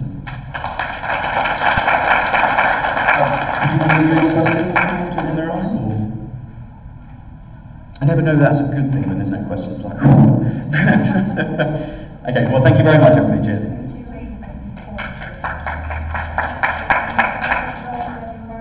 I'd like to thank you to our three speakers.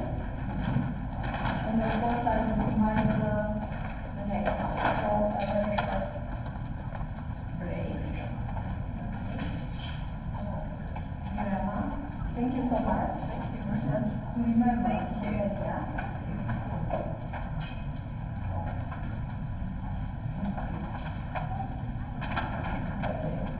so just to remember. So I would like to invite the next speakers. Okay. It will be Professor Annie Gray with us. It will be Professor Valentina and Mr. Dragani, Professor Dragani. It will be just 5 minutes to switch the roles here, and we will go on.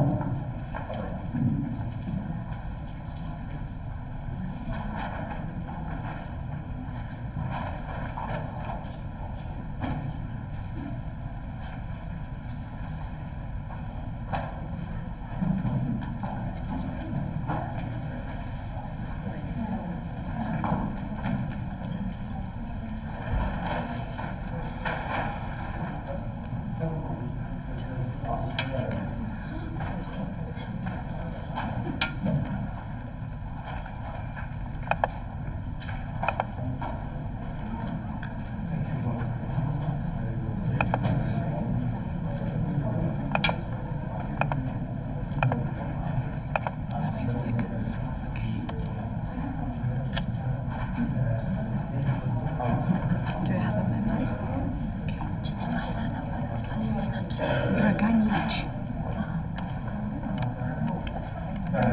So nice to see you again. Yes, you too. Marius will come at 12 o'clock. 11, right? 12 o'clock to pick you up, yeah? For those. This is one, Bucharest, yeah? Bucharest. So then, do you need me this afternoon together? Just to discuss our paper. In front of people? Yeah, in front of people. Maybe I will start it. Don't really No, any work. no. I will start discussing the topic and you will step in with details about the city. It's a comparison between Constanța and Belfast. Things that you already know. You will see. Trust me, it will be fine. So this is it.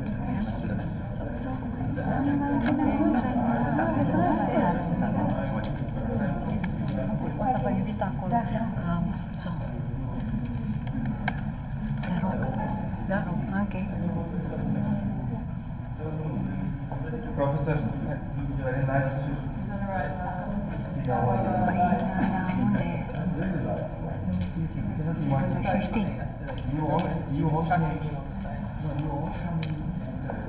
I cannot get it.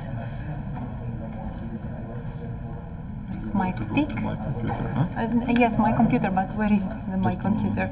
Just a moment, I let me do not check. have this version. I suppose this one. That one, huh? Okay. And this is the one, huh? It should be. Okay. No, it's It's not not that recovery. one. The other one, okay. Go, scroll down. I will. You are my help this time. This one, maybe. Okay. Let's see, ICESBA, This one, okay. and the PowerPoint presentation, not the pen. This one, yeah, the okay. second one. Thank you very much. Okay. And now we just You can take take it out, don't worry. I will also put mine. Just a second. Okay. This one should stays here. Because it's working with this. Okay.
Needs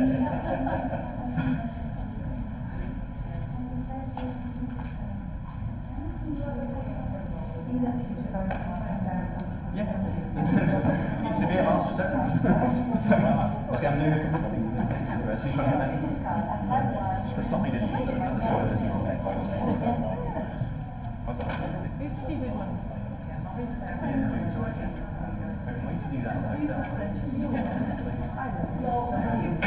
Let's start the next round. Okay. It's very convenient to have the coffee just next to us. Okay. So please allow me to introduce the next speaker. It's about Professor Paddy Gray. He's emeritus professor at the University of Ulster, and he's a very dear friend of us since 2005, a lot of years of cooperation. Paddy is professor of housing in the School of Built Environment at the University of Ulster. He is an established academic and is a leading authority on housing in the UK and Ireland. He has a wide experience of academic and applied research and has over 200 publications on housing-related issues. He has acted as expert advisor to government and regularly sits on strategic panels. In 2010, he was appointed the first ever Irish president of Chartered Institute of Housing. So, dear Professor Gray, floor is yours. Professor Gray will present us the current housing issues and the future challenges facing the UK post-Brexit. It's about housing. When we discuss about smart cities, about circular economy, housing is a major issue, I think.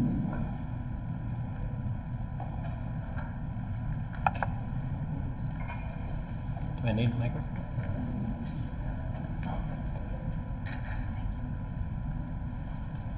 Mela, thank you very much for the very positive introduction. I didn't realise you were speaking about me when you said those kind words. I thought maybe it was someone else. Can everyone hear me okay? Yeah. You'll probably find from my accent, although I have the Union Jack in front of me, I'm actually from Ireland, but I'm from a contested part of Ireland, so the Union Jack works in some ways or other at times, but you might find that my accent is difficult to follow. So if that's the case, I'll try and speak slowly so that I do not lose anyone, but if I'm speaking too fast, sometimes I get excited, so if I'm speaking too fast, let me know and I will slow down. But you can see my speciality is housing, so it's very much different to what really you've been speaking about this morning, but I suppose no less interesting, because housing is something that works right across the world. In fact, this year I've been in Hong Kong, China, Melbourne, Australia, Auckland, New Zealand, around Europe and Africa, speaking about housing, because every single country has their own issues around housing supply. So what I wanted to do is take you on a little journey around what's happening in the UK at present, what has happened. So I'll not just be speaking about Northern Ireland, I'll be speaking about the UK in general. And basically, I'll finish maybe by looking at a couple of aspects around Brexit, which I'm sure you've all heard of. And it particularly affects us in Ireland. Indeed, on Wednesday I was at a seminar with the Irish Minister of Foreign Affairs, who was quite scathing about the UK and their attitude towards Ireland regarding the issues around Brexit. So there are issues there, and issues that not will only affect us, but also will affect other people, obviously, in the UK. And if I were to go into all of those, I would never leave today. So I would just try and touch on a couple of points. So UK housing policy. Well, I'll think back to what we used to have, and I suppose really around the 60s, 70s. What's been happening, what our challenges are, and the changing direction of our main providers of social housing, which are housing associations, and then what lessons do we need to learn for the future. As you can see from the map, we have in the UK we have 4 different countries really, and what's happened is since 1998 there has been a divergence in many ways, because each country, Scotland, Wales and Northern Ireland, got their own parliaments, or their own, what they're called, assemblies, and they have certain matters that are now devolved. Scotland has actually more than the rest of us, but matters that actually can be decided by their own countries. So in many ways, housing policy has actually shifted in each of the countries as to what had been pretty much uniform policy up until 1998. And we have, like I suppose most countries, we have three main housing tenures. We have owner occupation, that is people who own their houses but they don't really own them, because the majority of them have mortgages that last for some cases 30 years, maybe 40 years now. And then we have what's called the social housing sector, which basically more and more caters for people on low incomes. And then we have a private rented sector, which is very much market orientated, and that's basically landlords who own houses and rent them out, although some of the rental elements of that are supported by the state through a subsidy, what we call housing benefit. So those are the three main tenures that exist in the UK. Within those, there are equity sharing, where people buy part of the house and rent part of the house, but the three main tenures are owner occupation, social housing and private rented housing. And the one thing that's happening with our population is that we are growing, and you can see from that list the projected increase in population that the UK will see right up until 2030. And you know, with a growing population, obviously that puts increased pressure on housing supply and what is needed and where it is needed. And also within that, you have to think about households and household formation, because in many cases households are smaller than they used to be. When you go back into the 50s and 60s, you'll find that a lot of the housing was family housing, but nowadays you'll find that they look for smaller, maybe apartments or 1 or 2 bedroom accommodation rather than large houses to provide, particularly for social housing. The other factor is that we are aging, and it's projected that by 2030 about 1 in 12 will be over 80 in the UK. Now that's something obviously again which is affecting all countries, and why do I put that up? The simple reason is that with the ageing there are more needs than just housing, that people are becoming more frail, but the wraparound services aren't matching that. So although people are living longer, they may not necessarily be still what they were in their 30s and 40s and 50s. So much more support is needed for that population. So we have to rethink how we supply and manage housing, and that's what brings in the whole aspect of support and what support we provide to retain or keep people in their housing. Otherwise people will end up going into institutions or homes or whatever, which costs a lot more money. And also as it creates churn in communities where people who have lived in their communities all their life suddenly have to leave that, and they lose all that informal support network. And thinking back what housing was like when you know after the Second World War, there was a lot of council house building in the UK, and we have now talked this week, actually we had a budget this week, and we talked about building 200 or 300,000 homes a year. Now that was being built in the 50s, no problem at all, mostly by councils. Councils were building most of the housing at that time, particularly after the shortage, after the war, particularly because of damage obviously, and because of neglect that had happened in the stock. But you had, now the reason why I'm saying that is that now councils do very little building, particularly social housing. Most of it is done now by housing associations, and there's a reason for that. But there are many people now calling that councils should be building again, or local authorities as we call them, should be building housing again and should be matching that supply. Indeed, our housing supply has been much less than what's been actually needed. And we've new terms that have emerged: social housing, affordable housing. That's an interesting one. many housing associations now build what they call affordable housing. Now what that actually means is, I call it unaffordable housing because they're building housing and renting them out at 80% market rent. 80% market rent. Now if you take an average rent in London of £2,000 a month, so 80% of that is £1,600 a month. That's beyond the reach of many low-income people. So people have to move out, they have to move into lower value areas simply because it's too high. But unfortunately many associations are now building for that market rather than social housing, which would be much lower in rental than affordable housing.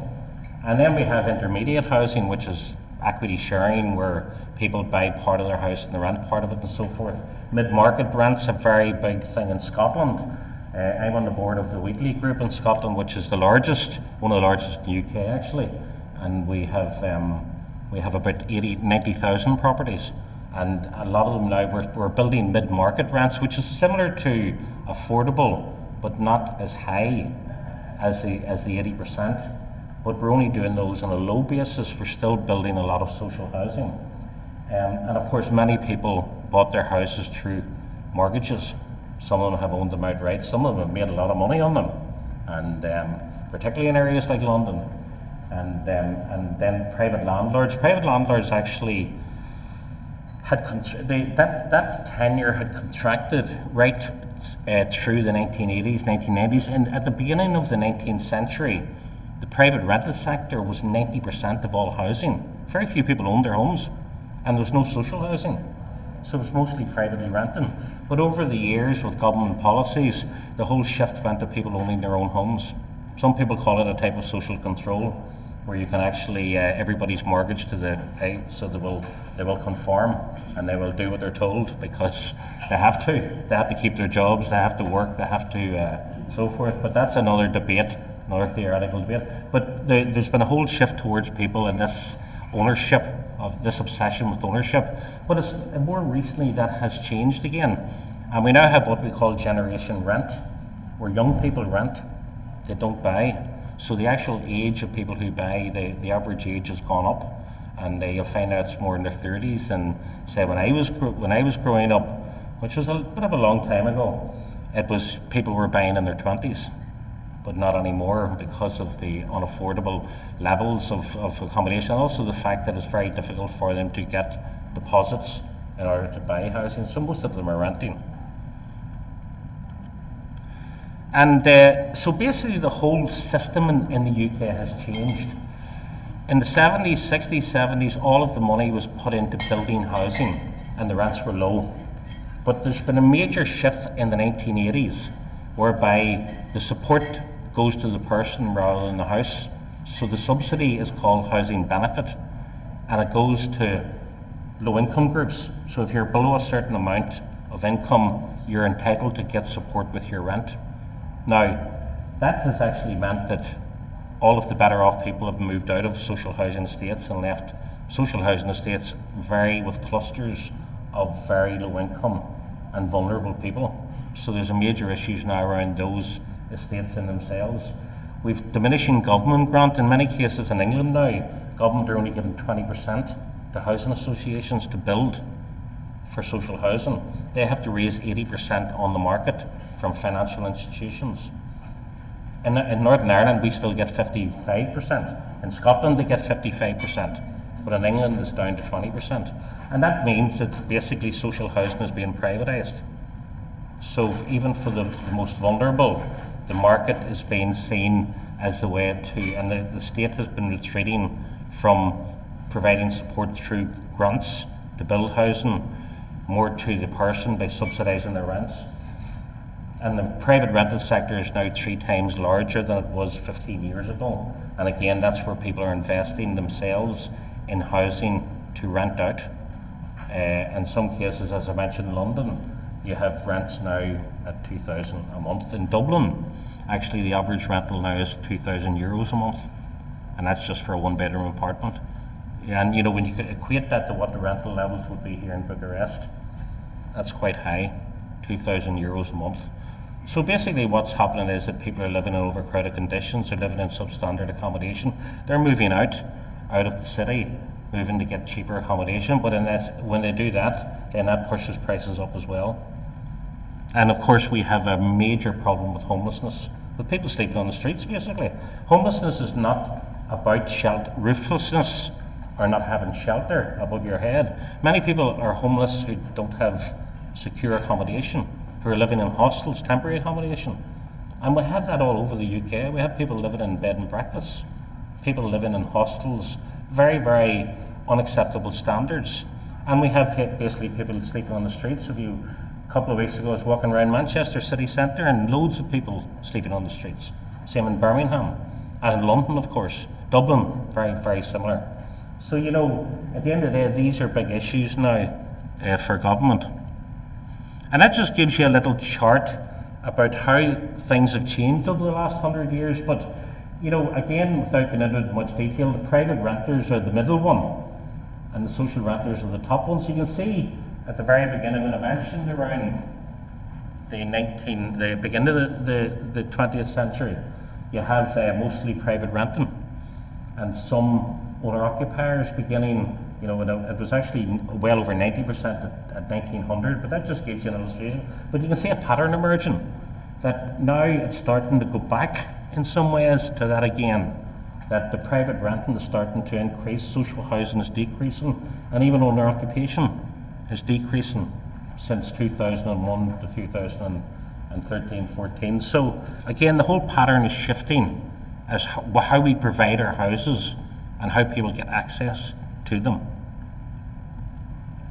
And then we've got this inequality gap, intergenerational unfairness. Most pensioners have never probably had it so good, and I say that just having reached pension age. But of course, pension age is younger in Northern Ireland than it is anywhere else. I'm just saying that, you know. But young people in particular feel they're worse off than their parents. 4 out of 10 renters fear they will never own their own home. They want to, but they fear that they will never. The bank of mum and dad, that's a big bank now. Mum and dad paying the deposits for houses. It's now a top 10 lender, basically, and it's not really a lender because the bank of mum and dad probably never claws back the money from their children again. So, but now it can be classed as a top, providing £5 billion of loans at an average of 17,500 per property. So basically that's where back mum and dad are giving their children money to go and buy a house. Now of course many children can't avail of that because they don't have a rich mum and dad to do that. Unfortunately my son can avail of it in Dublin, but he was recently he's buying a house at the moment in Dublin, it's a 3-bedroom ordinary house, not really that big. It's €400,000. 400,000 euros. And that's just for a standard house. So, you know, many people can't avail of that. They just can't afford to do that. And recent headline in the Sunday Observer, 2 million families will be more than £50 a week off because the government are now cutting back on the welfare benefits that they've been given. This housing benefit I mentioned to you before, it's being cut. People's benefits are being cut. They've introduced what's called universal credit, which has caused havoc right across the country. Havoc, you know, and people now are getting less benefits. Rents are going up more, they can't afford them. And of course then even the administration of that system, it hit the headlines this week when the Chancellor actually had to introduce some concessions. But at the end of the day, the crippling rents, the looming inflation that we may have with Brexit, and of course the welfare cuts, people will be less well off, and in some cases £50 a week. And again, the private rented sector, which I mentioned, has grown a lot. Many people don't want to be there, but they have no choice because they can't go anywhere else. And that's just looking at our house building rates. And again, you can see the councils. I started off by saying how councils have built less and less. You know, the municipalities, the local authorities, the councils. You can see the top part of that chart showing that the councils, how that has contracted since 69-70. And the middle part again is housing associations, which has taken over the building for more vulnerable groups. So many of themselves are now becoming private sector agents and are discarding their original values of building for social housing. And of course the bottom is private enterprise. And that's housing benefit, that's the welfare. The actual numbers of housing benefit cases hasn't gone up in the UK that much. It's the level of housing benefit that was being paid, and that's caused a major stir in political circles saying, this is too much, we need to reduce it. This is too much subsidy we're giving to people. And that's what they're doing. They're reducing the levels of housing benefit that people get to support them in their housing. And of course, a result of that is increasing homelessness. And I'm not just saying that, there's plenty of facts and figures to prove that. Affordability is a big issue now as well. And again, that chart, although it looks a bit complicated, social rents, the darker one, just median household weekly rent mortgage payments by region in the UK. I mean, Scotland, Wales, or Northern Ireland are here. Just so you can see the social rent, the private rent, and the mortgage payments. So again, we're still paying higher mortgage payments, but you can see the middle one's quite significant. Inner London, you can see how private rents now has exceeded the amount that people are paying than they were paying on mortgages. And that is quite significant in a sense that that more and more people are renting privately, pushing up rents. But the private rental sector increasingly unaffordable. 35% of income in England is spent on the private on rent. 35% of income. Now the normal affordability levels that we would work on a worldwide basis would be 30% of your income. But when you look at London, people are paying 70% of their income just on rent. Leaves very little for anything else. Average house costs 8 times the average wage. 12 years to save for a deposit in England. To get this a deposit to be able to buy your house, banks require a deposit. Welfare cuts making social housing even less affordable. And the gaps between rents and welfare is increasing. Home ownership rates by age, and again you can see there that the 16 to 24 group, you can see how that has gone down since 1981, which I mentioned earlier, how home ownership amongst the younger age groups has gone down, and people are now looking to work other forms of tenure. Age profile in the private rental sector, and again you can see there that the 16 to 24-year-old age group has gone down. Now, why would that be? Many of them are now living with their parents. So people aren't leaving the nest anymore because they can't. So they can't even get into the private rented sector. So generation rent is becoming generation live with mum and dad, or mum or dad, or whatever way it goes, or dad or dad. You know, so at the end of the day, you'll see that that has actually been crippling in particular to that age group. Declining levels of affordable rent. We had only 32,000 affordable houses. Now this is for an England with a population of 60 million. 32,000 completed in 2015-16 and only 6,000 for social rent. Big issues around supply. And of course Brexit looming. Going to be even bigger issues because of the need. I mean, the Chancellor announced this week that they will build 300,000 houses. Now, if the skills shortage, a lot of the skills are European nationals who are living in the UK. If they leave and they go out, they may not have the skills or the materials may increase to do that, to supply that level of house building. So there's big issues around that. The money that's needed, the European Investment Bank, which is a big supplier of money for housing associations, is drying up as well. So the at the Chartered Institute of Housing, I was going to say we because I'm a former president of the Chartered Institute of Housing, but I'm still a fellow of it. So we estimate that 250,000 fewer homes for social rent will be available by 2020. Of course, that's going to have a major impact on homelessness, on people getting access to affordable, decent accommodation. And you can see the decline in social housing as well. That the building for social housing has declined dramatically since the beginning of the 1990s.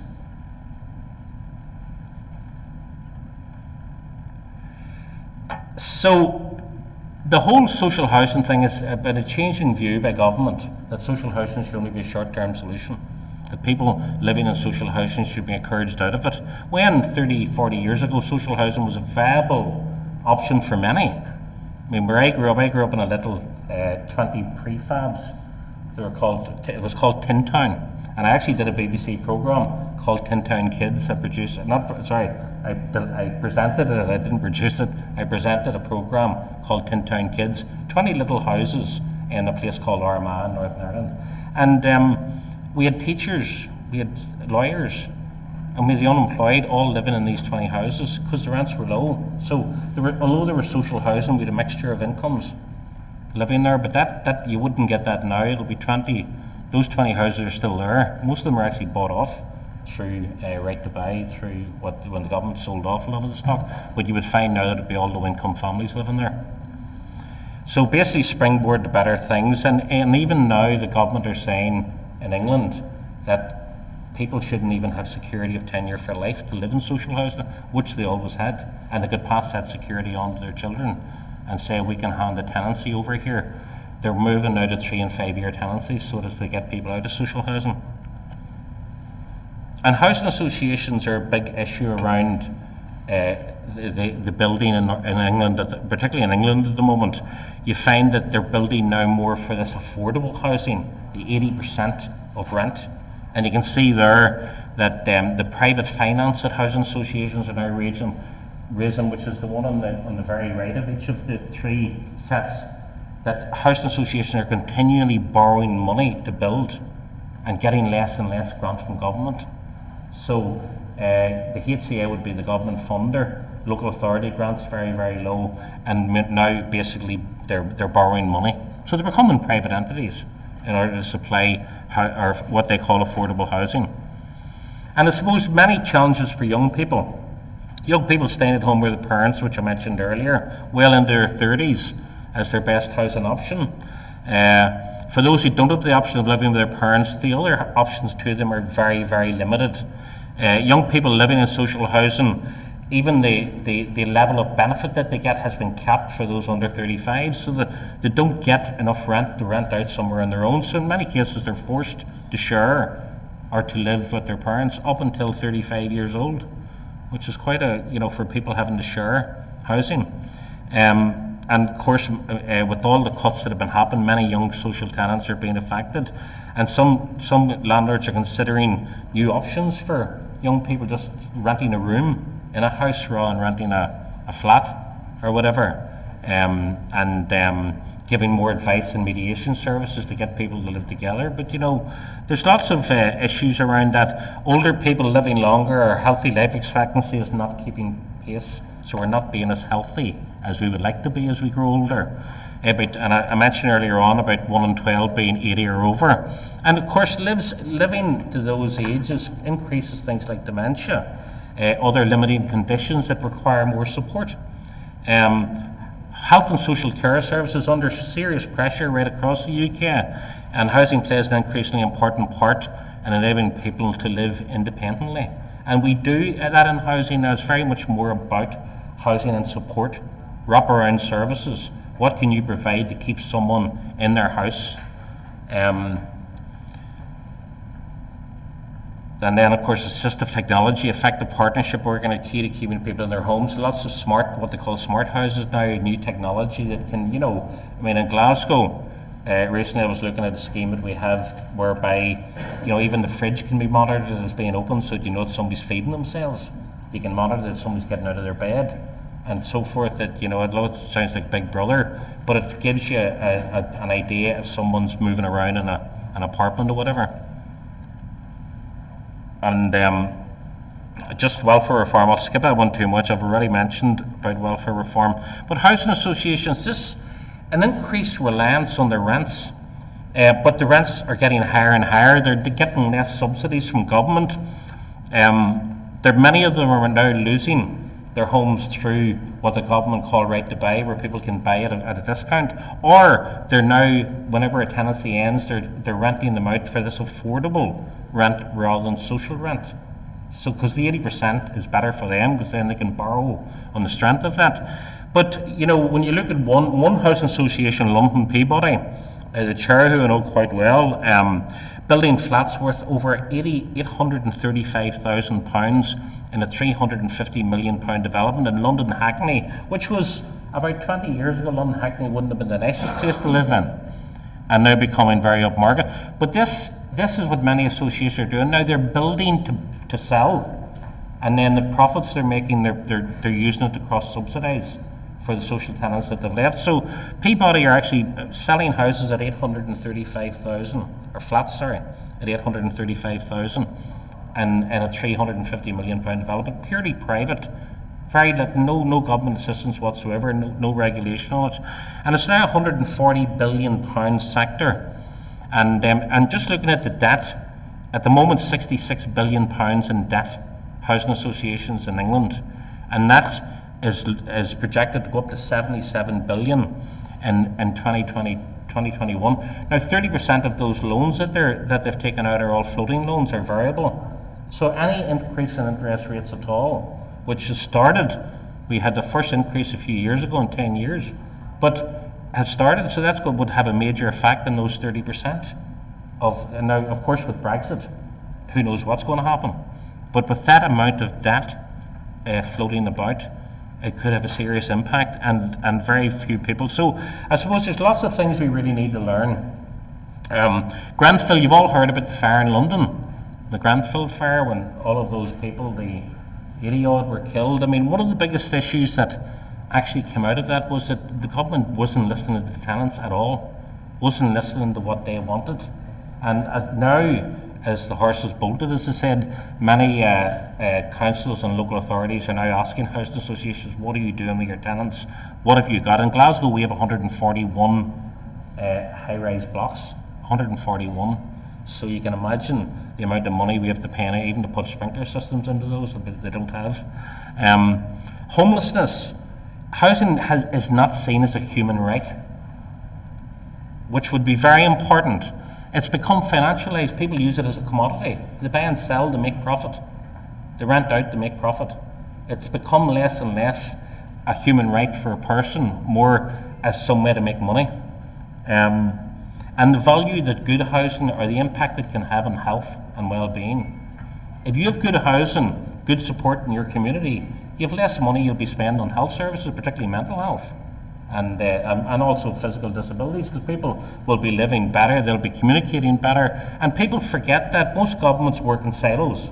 They forget about the effect that one will have on another's budget, because it's really it's very hard to actually quantify.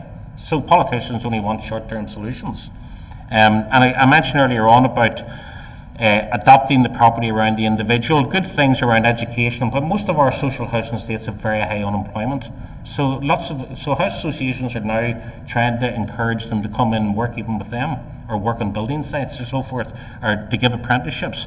But the important thing is that housing associations must not lose what they were set up to do in the first place. Many are, unfortunately. And these mega mergers now, some of them are becoming massive. I mean, there's a recent merger going through, which is Genesis and Notting Hill in London, which will make them 140,000 properties. Massive businesses. I mean, you can think of the amount of loans that has as well.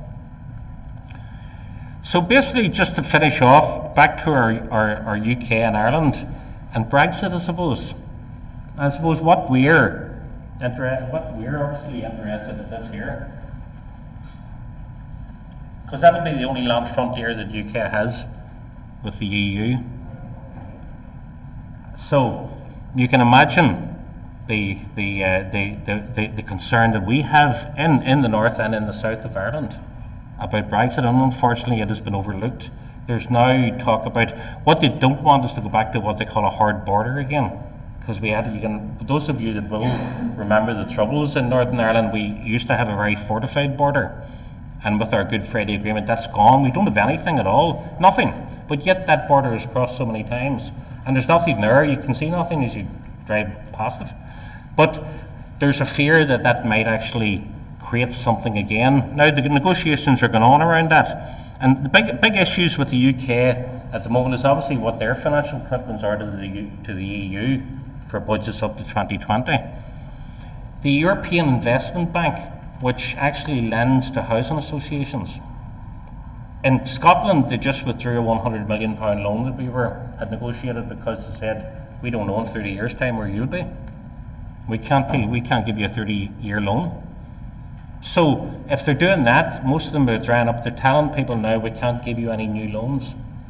And who knows what will happen to existing loans. So that's £77 billion that I mentioned. A lot of that is EIB money. The skills shortage I mentioned that may happen if people do have to leave the UK, particularly those that work in building sites and the people that are needed to construct these 300,000 houses that we need. Cost of materials to the construction industry may well go up as trading tariffs come in. Our biggest issue in Ireland is the common travel area, and we have an agreement from 1922 with England and Scotland and Wales that there's a common travel. You don't need passports. You can travel right around the British Isles.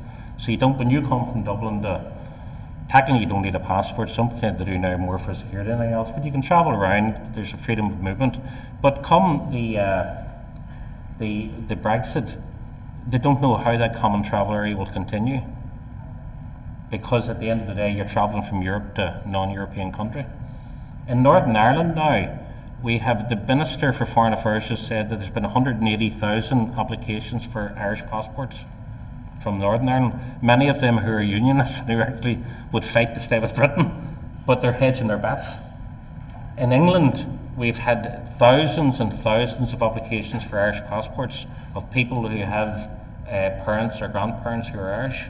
There are many there, because that gives them the EU right. So these are big issues that we will be facing over the next few years, and I'm not a politician, but no doubt I'll be involved in some way along the way. So Brexit is going to have a major impact. And we have now the Taoiseach in Ireland has been criticising the UK government, and then other people have been criticising him and so forth. There's lots of verbals going on at the moment about what should happen. Let's hope it all works out. I just hope there'll be another vote and we'll come back in again, but there you are. Thank you very much.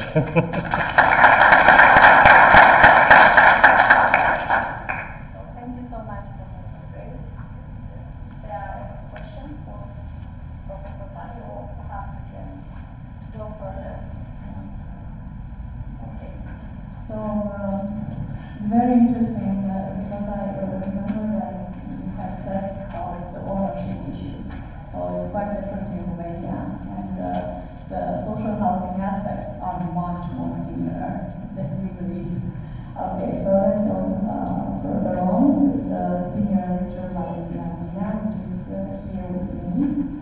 This is Valentina. So Valentina is an associate professor at the University of Economic Studies. She holds a PhD in organizational culture dynamics, and she teaches human resources management and strategic human resources management. In 2008 and 2011, she was a visiting professor at Nancy, France, lecturing on communication and organizational culture. Valentina was part of different research projects run at national level, and she authored academic papers, books, and chapters in her research and practitioner area of interest. So today, Valentina will talk about the ever-political principle. So the floor is yours, Valentina. Thank you very much. Hopefully I will manage to speak on the microphone because it's on the very first time for me. Thank you very much for the invitation and for being here. And hopefully you will enjoy my few minutes of presentation. Okay. For today, I decided to discuss about people. People meaning Peter Principle, if it sounds known for you or familiar at least, I don't know. But I'm pretty sure that if we will start developing the matter, the subject, you will discover that you actually know it very well. Okay, so in 1969, Peter and Hall had the awkward idea of speaking about promotions as not being the very best way of making loyal your employees. And actually, this principle called Peter Principle, from that point on, was summarized in this way. every new member in a hierarchical organization climbs the hierarchy until he reaches his level of incompetence. So it is about people, about employees, about competence and incompetence. Strange association from everybody's point of view. Okay, it is said that at a certain point in time, even our employee is a very successful one for the moment, at a certain point in time, that employee, being promoted and promoted again and again, will climb until that scale that he will be no longer competent. Why? Because his experience, his knowledge, and everything that he's got is not longer relevant for the next position. Okay. So, in order to summarize somehow, this Peter principle is used actually to ridicule those people that would like to be every time promoted and to go over the position that they possess for the moment, and those people that actually have been on the executive seat for a longer period of time. It is actually a very dangerous situation, a dangerous situation that could go at extreme to developing a culture of incompetence. The questions are, if it's the same everywhere, if all the cultures have the same ability to develop this kind of incompetence culture, if it is the same no matter the time, if we can do something in order to change the situation and to prevent it if it's possible. There are some driving factors. It is said that the parental step, known as well as referrals sometimes, okay, is one of the driving factors for this situation. And we pretty know that situation when a family member is suddenly promoted few steps above his level of competence. Another driving factor could be the political nature of the organization and the interference of the politics in the rewarding and promotion practices of a company. And I'm pretty sure that you all know something about the situation as well. Okay, another driving factor, very well known, is hierarchical exfoliation. And this is the most awkward out of these factors. Why? Because it speaks about ridding of the most competent of the less competent people from inside the organization. It is a strange situation, but if we take into consideration the living nature, we will get it, okay? We do not allow the weakest people to stay around us because they will affect the effectiveness of our organization. So the weakest are left behind. But in the same way, we are somehow disturbed by the strongest people around us, and we try to fight against them. So in this way, actually, in order to preserve the hierarchy, we actually put apart the best performers and the weakest performers as well. Okay, and in this way, actually, we arrive to promotions, which is actually the core of the tournament model, a very important part of the human resource management approach. It is said that if you will promote your best performers, you will obtain very loyal and competent people in the end. Is it actually in this way?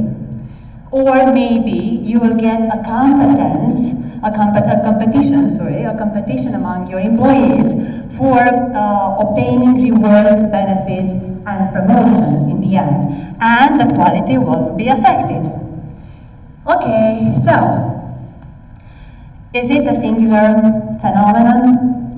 Is it only a feature of, I don't know, the business or the industry sector? Or maybe we can find it in trade unions, in politics, government, religion, and even in education. It is not a law. Peter principle is not a law. Just this has to be sure, okay? It is only a principle, generalized, that tries to generalize a tendency, a human tendency. And because it is a principle, we have scholars being against this principle, fighting against him, or sustaining this principle, or even people trying to explain it and to find solutions. Coming a little bit back, if I am able to do it. Not this one, okay? Which is actually the manifestation, how it works. People that achieve their level of incompetence, they have two alternatives. In the end, they fall into a perpetual busy situation, attitude. Every time they have to do something, they never lose their expectation for further promotions and so on. They are the most happy, the happiest people in the world, and they make jokes instead of analyzing seriously things. Or they adopt the other extremes. They fall in the other extremes. When they are overly stressed, mentally disturbed, and they are not able to do anything else good at the working place. Actually, the last extreme, the worst one, is assimilated to the final placement syndrome. And here we can find some clues. They actually manifest a desire of using several channels of communication because they are so busy and they have to be in touch every time with their colleagues, and the phone is not enough, so they have to use the internet and everything else around them. Okay, papyrophobia or papyromania, and this is having a very tidy desk, so no paper on the desk because they are very well organized, or a lot of papers on the desk because they are extremely busy and they have to solve a lot of things. Okay, classophilia, they are every time afraid for not losing paper, so they should have everything under control and put into the file. What else? Tabak gigantism. This is having the best and the biggest office in the organization. Or tabulophobia, no working desk in the office. Without working desk, self-pity, every time complaining themselves about their past experiences and how difficult it was the work and just the clean and the promotion for them. Rigocartis, this is about charts, being very preoccupied with charts and organizations and diagrams and everything else in this way. Unpredictability, this is a defending attitude actually. They are not able to express themselves and to make a decision by themselves, and for that they actually have a surprise every time. They surprise their employees every time with their decision. And Coop syndrome, which is even more interesting, they are not able to take decisions, and because of that, they actually ask for everybody for a democratic vote, in order not to be the people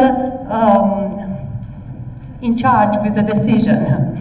And structurophilia, this is about building, not about the organization itself and the effectiveness of the organization.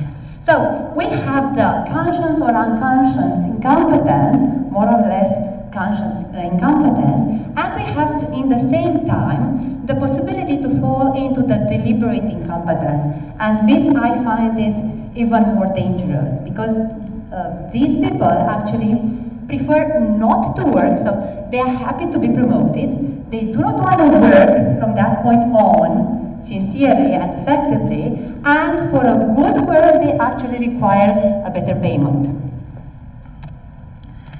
Coming to people that actually sustain and defend the Peter principle, the very first ones are actually Peter and Hall. They said at that point that the way in which employee competence is judged by the superiors depends on the level of the competence of the ladder. And here we can discuss about two different approaches. If the superior it's still at his level of competence, the employee will be evaluated in terms of performance of useful work. On the contrary, the employee will be evaluated in terms of institutional values, and I'm pretty sure that you will recognize this pattern because there are a lot of organizations basing their evaluation on the way or the measure that employees obey the rules, rituals, and so on of that organization, and not on the effectiveness of the work. Okay, there are also a lot of other scholars sustaining and agreeing with this principle, but I would like to emphasize Bariano's opinion.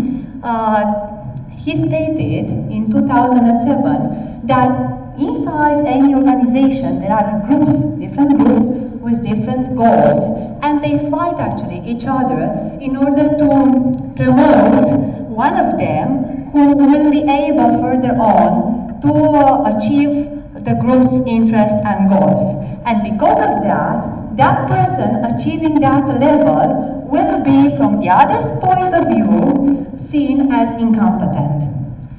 Okay, going further, I will try to summarize, not to mention everybody here. Okay, there are also scholars that are against the Peter Principle, and they pretend that incompetence is not something that you have to, to wonder about. It is actually a temporary and relative state of each individual apart. It is a normal situation after each promotion. It is said that each individual has a beginning ability potential and a ceiling of that potential. And the potential, his ability develops with a difference between the two of them. So it is quite normal to have periods when this competence will stagnate and periods when it is developing, growing. Okay, but Hess had a totally different perception, and this is quite interesting. He explains that actually that kind of shutdown of the employees, promoted employees, comes from the childhood. And it is actually the educational system's fault. Because we teach our children that their success or our success is the defeat of others. And in the situation when they will be promoted, they actually are shut down and they are not able to be so effective as they used to be. And Lazar was actually the most, important scholar fighting against the Peter Principle, and he sustained that actually it is a natural and normal phenomenon.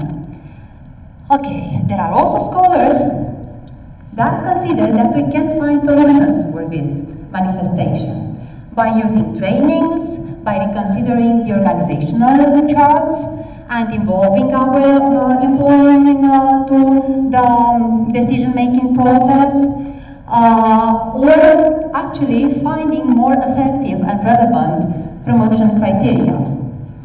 Here it is a very long discussion because there are scholars proposing randomization actually, which is interesting and awkward at the same time, because it could have an advantage, it could provide an advantage to the organization, randomization, because in this way nobody will know when it will be his turn to be promoted. But on the other side, there are so many frustrations that will be manifested that I don't know if the organization will afford to implement it.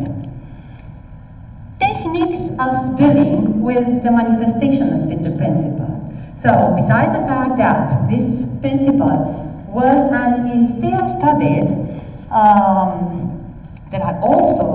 there were also found, and there are used for the moment, several techniques for fighting against this principle. And among them, there are two very well-known, percussive sublimation and the lateral arabesque. They are quite similar. Actually, they speak about a situation in which you promote even more the person engaged, in order to allow to another more competent person to step into their hierarchy.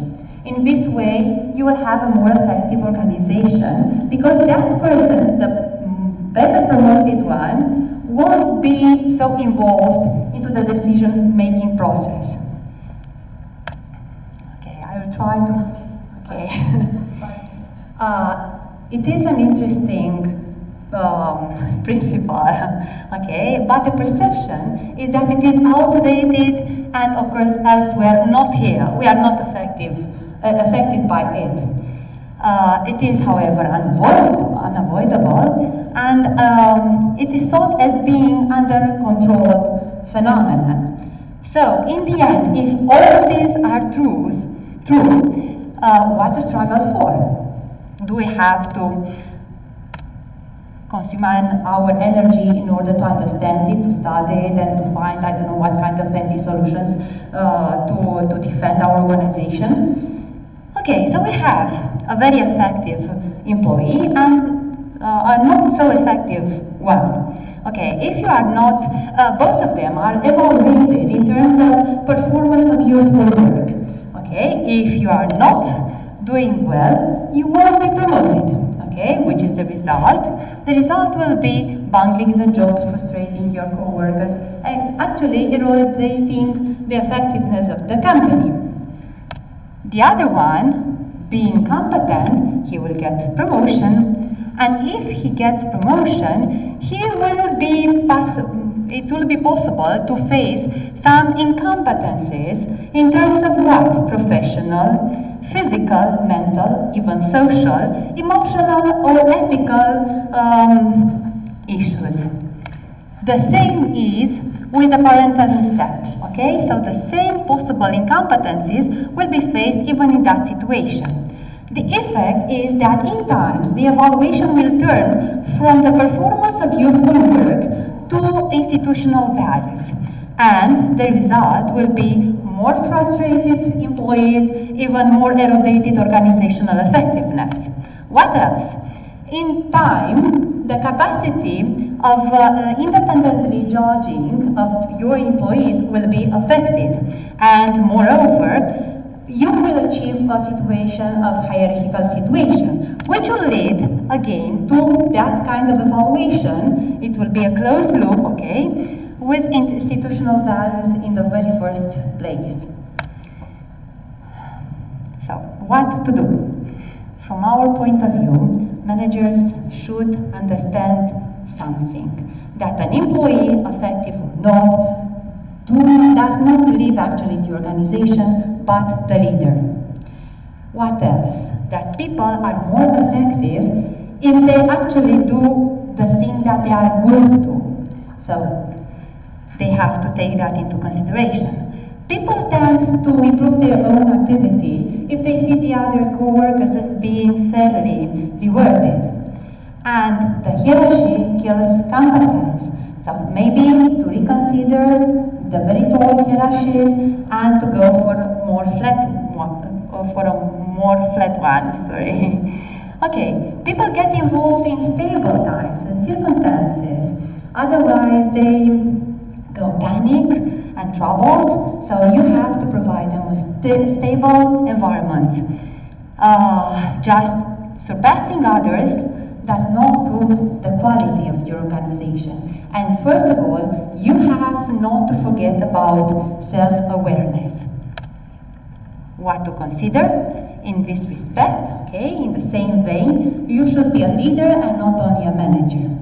You should be the proper leader for your organization and not only a leader. You do not have to copy-paste the typology seen in another successful organization. You have to understand your own organization, and you have to understand each of your positions from within your organization in order to place the proper person on the proper position.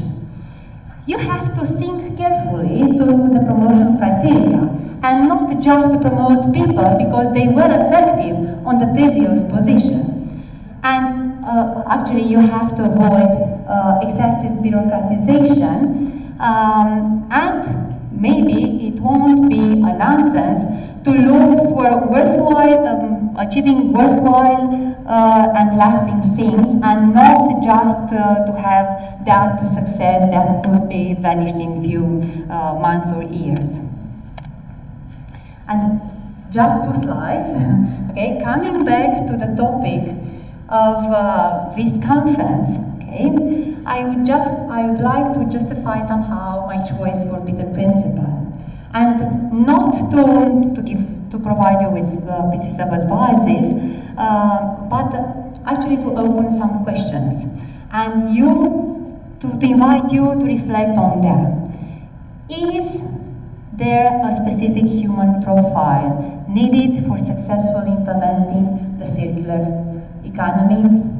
Or maybe a specific organizational culture in order to implement it successfully, or a culture at all, a regional, a country culture. Okay?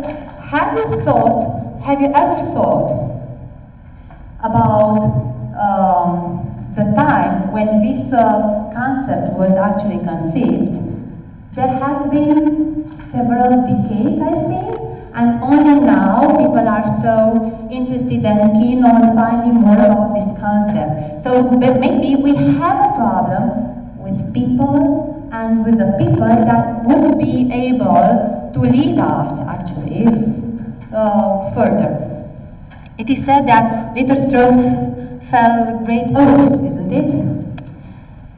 And, sorry, that should be my last slide. Okay, impressing others has become a preoccupation itself nowadays, instead of looking for success itself. I don't know if it's true or not, you have to reflect on that, and maybe we'll discuss on that later on, okay? Or maybe you will sustain the other approach that each time has its own reality, and part of that own reality is actually a specific manifestation of Peter Principle. Thank you very much.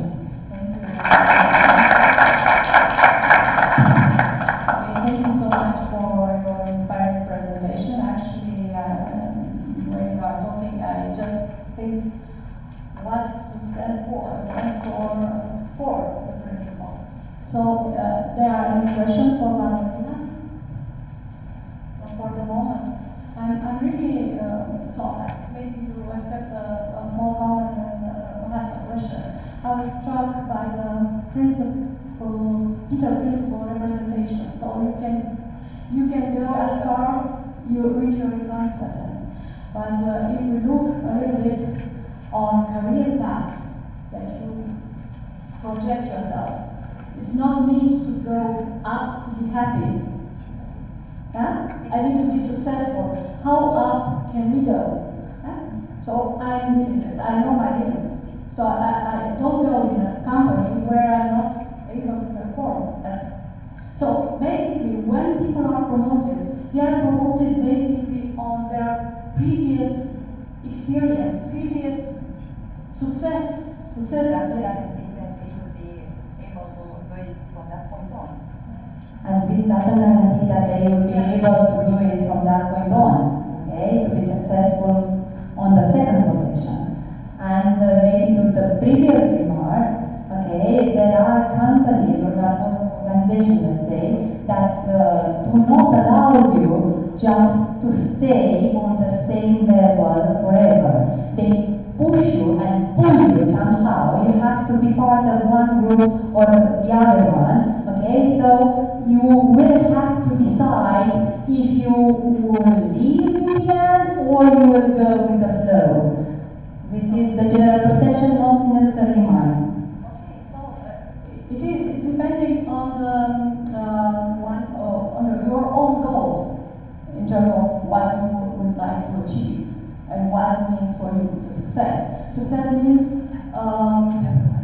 success can mean a better salary or a better recognition, but somehow it's about happiness at work. So I just want to discuss a very recent article published in Harvard Business Review that states a set of principles that can bring happiness at work. Sometimes happiness at work is more beneficial than being promoted up. Of course, there are also horizontal careers developed by employees, but sometimes you are not actually allowed by the organizational culture.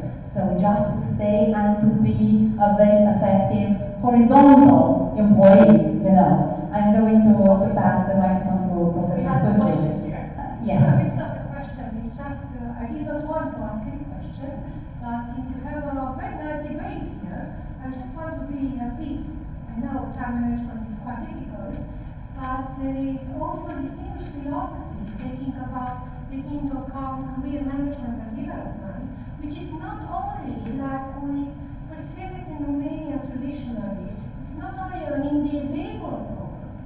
A smart organization have really to support its people and to plan together with them career plan and development, which does not mean to put them on the top of the organization or whatever. Really, there is another way of thinking we may debate about it.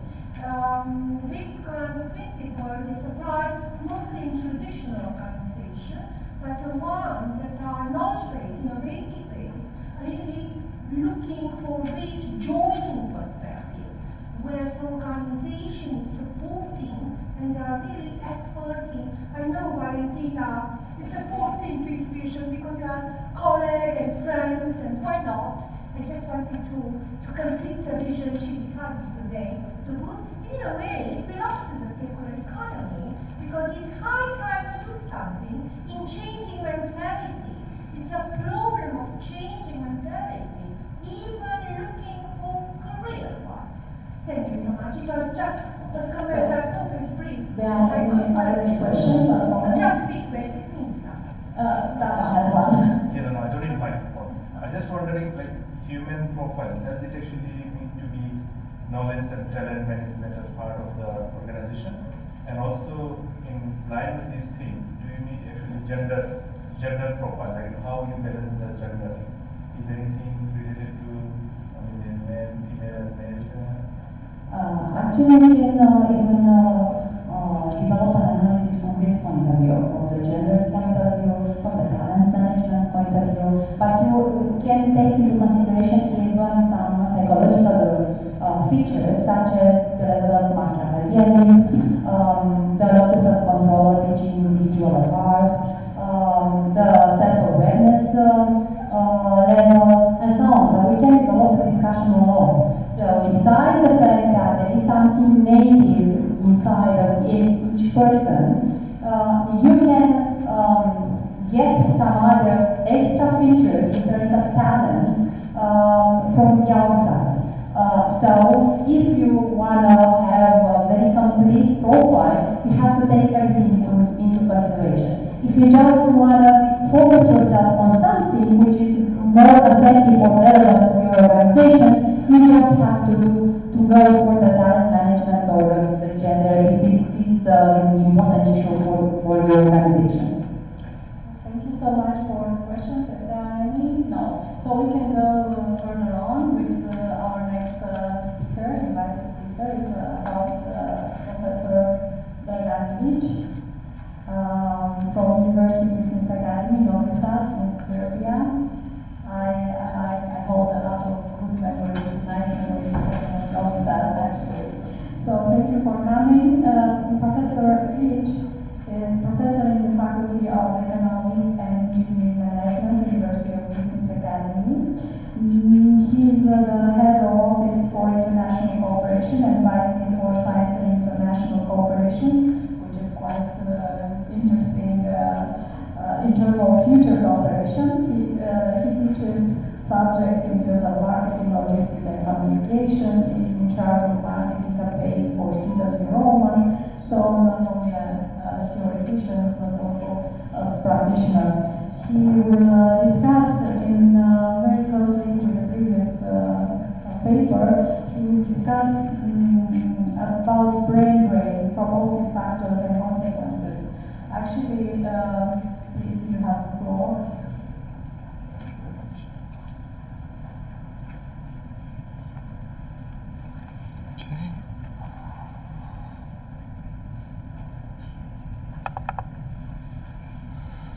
Before I start speaking about my presentation about my research paper, let me introduce myself to you. My name is Dragan Ilić, as you have heard, and I'm coming from Serbia. Actually, why it's written 2 institutions here at this first slide, it's because that I'm, let's say, 0.5% engaged in Serbia and 0.5% of my working time engaged in Budapest in Hungary. Starting this story, let's say that my motivation was toward the idea that since I have a lot of experience working in the region, like Croatia, like Slovenia, like Hungary, like other countries, and my motivation was idea, or let's say desire, to see what is going on with our students, let's say, what is going on with them afterwards, after they finish their studies. And actually, doing with my colleagues, we did a research concerning what is going on with these young people, young force, and I think, let's say, the most vital part of one nation. What is going on with them? And I was taking as example underdeveloped and developing countries. So let's see what were the results of this investigation. Okay, there is an acronym made by London School of Economics to describe a group of selected countries, actually Thailand, Argentina, Chile, Turkey, Iran, Colombia, and my country Serbia. Why they were interesting and why they are called tactics, it's all clear because of the first letters of these countries. LSE has done research on 15,000 universities in 18 countries and came up to conclusion that doubling number of higher education institutions bring to increase of GDP per capita 4.7% within 5 years. With this situation, this could come, let's say, these tactics countries could even overcome BRICS countries, which are Brazil, Russia, India, China, and South African Republic, concerning the quality of higher education. Speaking about my country, let's say that we were the latest in Europe passing the process of transition, okay? And that our mentality and our culture was not adapted from the first phase when everything was owned by the state. We have moved where everything was owned by the physical persons, of course, and they were owners of the business. So that made a lot of confusion on our working in labor market. That made, let's say, a lot of things that, for example, my parents, when they got a job, they got a job for a lifetime. So until the pension period. For myself, this is the third organization that I'm changing. And probably I will change at least 4, maybe 5, or maybe more until I get to the pension period. And the second important thing is that I was included in the actions of my government in Serbia, and we were just, focusing on one strategic point, was to employ as many as possible people, so to open, working places. However, we were losing focus because we didn't think about how educated are these workers, who are they, what is going to happen with our economy. That's why I was, let's say, signalizing or trying to signalize within the action where I could, let's say, put my influence, that we should also think about the youngsters. Youngsters, highly educated people who have finished, who have graduated, who know English language, and who actually don't want to stay in our country. They want to change and to go abroad, to go to United States, to go to European Union. And the same problem I have observed in Croatia and Hungary as well. In Hungary, they want to go to United States. Even in Italy, when I was working. In Italy, they want to go to United States. So I have started this research seeing what is actually going on, okay? So the first term I would consider important for this presentation is brain drain. For many people, capital means money, shares, bank account, or real estate. That is something we have spoken today, that is something tangible. But what about intangible assets? What about them? For economic development, training and education are considered to be the key investments concerning human capital. I mean that level of technology, level of, let's say, those scarce resources are almost the same within the countries. But what are the differences? The differences are best way on the human factor. How many educated people, equipped people we have, and how they are progressive. Because I think that innovation is a crucial thing in economics today. I see it that way. That's my opinion. And furthermore, what actually happened is that we were losing every year already, or let's say we are still losing this 40 to 50,000 youngsters going abroad every year, each year. So we are becoming older as a nation, we are becoming, I think, less effective, less innovations, and that's not environment even I would like to continue living in. And okay, there is a two-coin story, okay, two-coin side story. One coin is that there is a country which is receiving those migrations, okay, those migrants. And this country could also get in a strange situation because it could be a brain waste. What is brain waste? Brain waste is a situation where you have, for example, a nuclear physicist who does not his job, something out of his area of expertise, but he is a waiter, he is being a truck driver, and this was a common situation as I was speaking with youngsters who went to the United States. Actually, they were not doing their jobs. So both sides are losing. We are losing qualified workers who went abroad, and the country receiving those migrants has also lost this edge. However, there is a brain circulation and brain mobility, something we would like to happen in future, but I'm not sure that this will happen in an area where I was researching in Croatia, Serbia, and Hungary, that those youngsters will be equipped with experience, come back to the countries, and then improve working climate, working conditions, and help us build even stronger economy. I'm not sure that this will happen.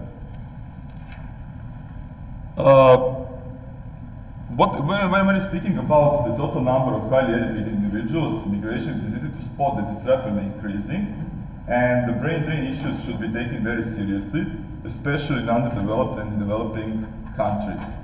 Also, when they go abroad, let's say the domestic society, domestic people will see them as a competition, and also some other forms of conflict may arise. Since the labor markets today are highly competitive, it is necessary for these countries to secure good advancement and doing business opportunities. This was one of the crucial causes why the young people are leaving, for example, Serbia, Croatia, and Hungary. They are not satisfied with the chance they can, let's say, what you were speaking before, they can get, they can secure good advancement opportunities and also get good business opportunities. Even though the average salary is increasing in my country, still it is not sufficient, it is not motivating, and the whole environment is not motivating people, young people, to stay. We were watching this research, or we were observing this research from different points of view. One of them, is there some kind of connection between family income, that some people could stay in our country, so family income could maybe decrease the number of people leaving our country, but that was not the case. There is a small connection, but not so strong. It is much more concerned, and you will see afterwards that some other factors have influenced our working labor. Okay, I will take one definition, I will not take all of them. The term brain drain appeared in the report of the London Royal Society in the year of 1963 in order to describe the exodus of British scientists to the United States. Obviously, we see what is the case here. Okay? And as I said at the very beginning, in a global economy which relies itself mostly upon information rather than natural resources, it is very important for underdeveloped and developing countries to be able to control, or at least monitor human capital outflows. How can they achieve that? As I said before, it is about working climate, working conditions, and to make, let's say, a chance to make prospective careers. What was not the case, and still it is not the case in my country. So this research was done somewhere in the spring semester of 2017, and let's see just some of the facts. It was done in Belgrade, in Novi Sad, in Budapest in Hungary, and Zagreb, Croatia. The focus group of the implemented research was constituted of the third and fourth year students, and they were asked various questions related to the topic of the brain drain. Due to the importance of analyzed subject, we have used multiple methodological approaches to see what are the final results. And let's say the rate of response was quite high. And the results we came up is that, as I said before, that the family income was something that was important, but not the crucial. So there is a correlation between the family income, actually between those two variables, and the result that people wanted to leave the country. When it comes to highly educated, able-bodied individuals, it is important to mention that the overall conditions which refer to the better possibilities of self-development, better technological solutions, knowledge transfer, could be additional key reasons for them to abandon the country of origin. Furthermore, we have seen that overall grade of further self-development opportunities by the served students due to shortage of further advancement opportunities, underdeveloped and developing countries will suffer huge losses of human potential. 332 data subjects have graded the self-development opportunities relatively bad in comparison to these in developed countries. Out of 743 data subjects, 426 consider better educational conditions one of the key reasons for leaving the domestic state. What also favors the above show results is the fact that almost all of them did speak global language, as it's considered English as a global language, and most of them even have valued certificates concerning the knowledge of English language. Obviously, there are numerous reasons and propulsive factors which can be considered as the key ones when migrations are involved. However, by analyzing total family income and students' aspirations toward migration, and as a result of low total family incomes, it has been shown that there is not a significant correlation between those factors. However, once again, I want to stress this fact. Those factors may relate to the better advancement and better business opportunities. Let's try like this to explain finally. If we have almost 7 million inhabitants in Serbia, and each year 70,000 people, let's say the vital part of the nation, the most brilliant ones and the most intelligent ones, are leaving our country, you may see that, let's say, in a 10-year period, we will be, let's say, not competitive, but less than competitive with some other countries. And when I was in Zagreb in Croatia, I talked to them also. There is even a worse situation. There is almost 100,000 people leaving Croatia each year, going to the United States, going to China, going to Japan, going to Australia. And even in Hungary, when I was working with them, they said, yes, we have a good chances to find a work, to get employed, but those kind of careers are not something that we are eager to do or we are willing to do. We want more prosperous careers. And at the end, my opinion concerning, let's say, economics of Serbia and Croatia, which are quite similar, maybe Hungary is a few steps ahead of us, is that when we were looking for investors, we were looking for the investors who were producing, let's say, just some manufacturing phase, some easy-made products, but not the real one, the sound ones projects, which would then include for these investors to bring R&D departments, so research and development departments, which will mean furthermore that they will stay on the Serbian market. No, those were only those who came to benefit from, let's say, support of the state for employing local people whose education is no more of concern. It is just important that they teach them in a short period how to connect 2 or 3 cables, and then we have process of production. This is something that I wouldn't like, let's say, that I would like to be stopped in future, and to have even stronger connection with our, let's say, experts who are abroad, living, I don't know, United States and European Union. And once I have asked the Ministry of Foreign Affairs, do they have, let's say, some kind of unit or something who is observing, who is paying attention to those people who left our country? They told me no. So actually we don't know where are these people. We lost the contact. And I'm afraid they will not go back to our country. Thank you very much. If you have some questions, please.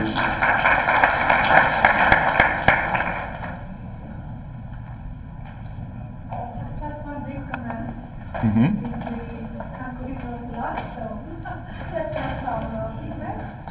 So you were talking about brain drain versus brain circulation.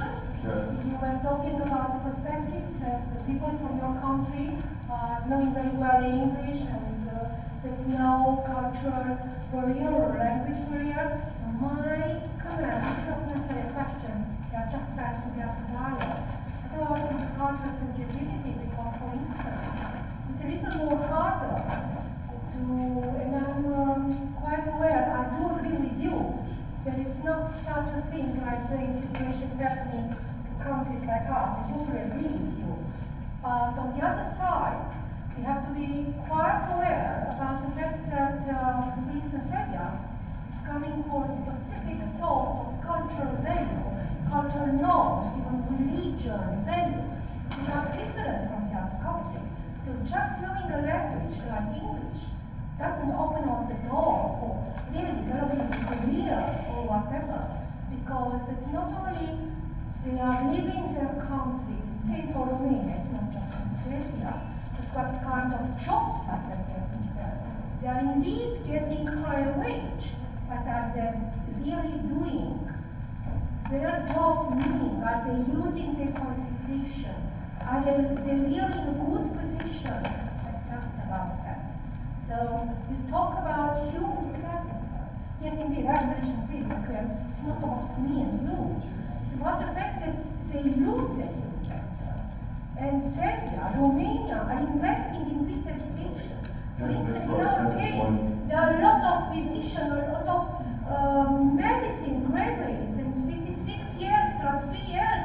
So it's really a huge investment from the national perspective. And it's a lifelong learning investment, and somebody else is just giving a high wage.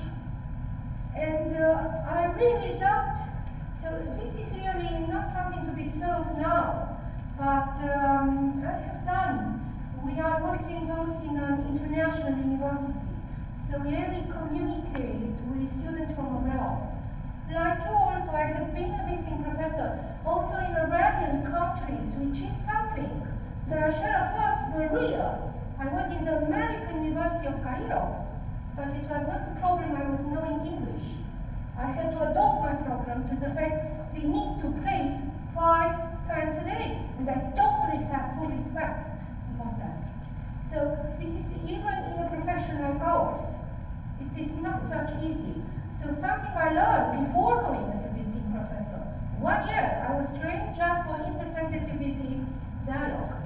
Intersensitivity culture, because you can't go and be performant without knowing anything about the culture.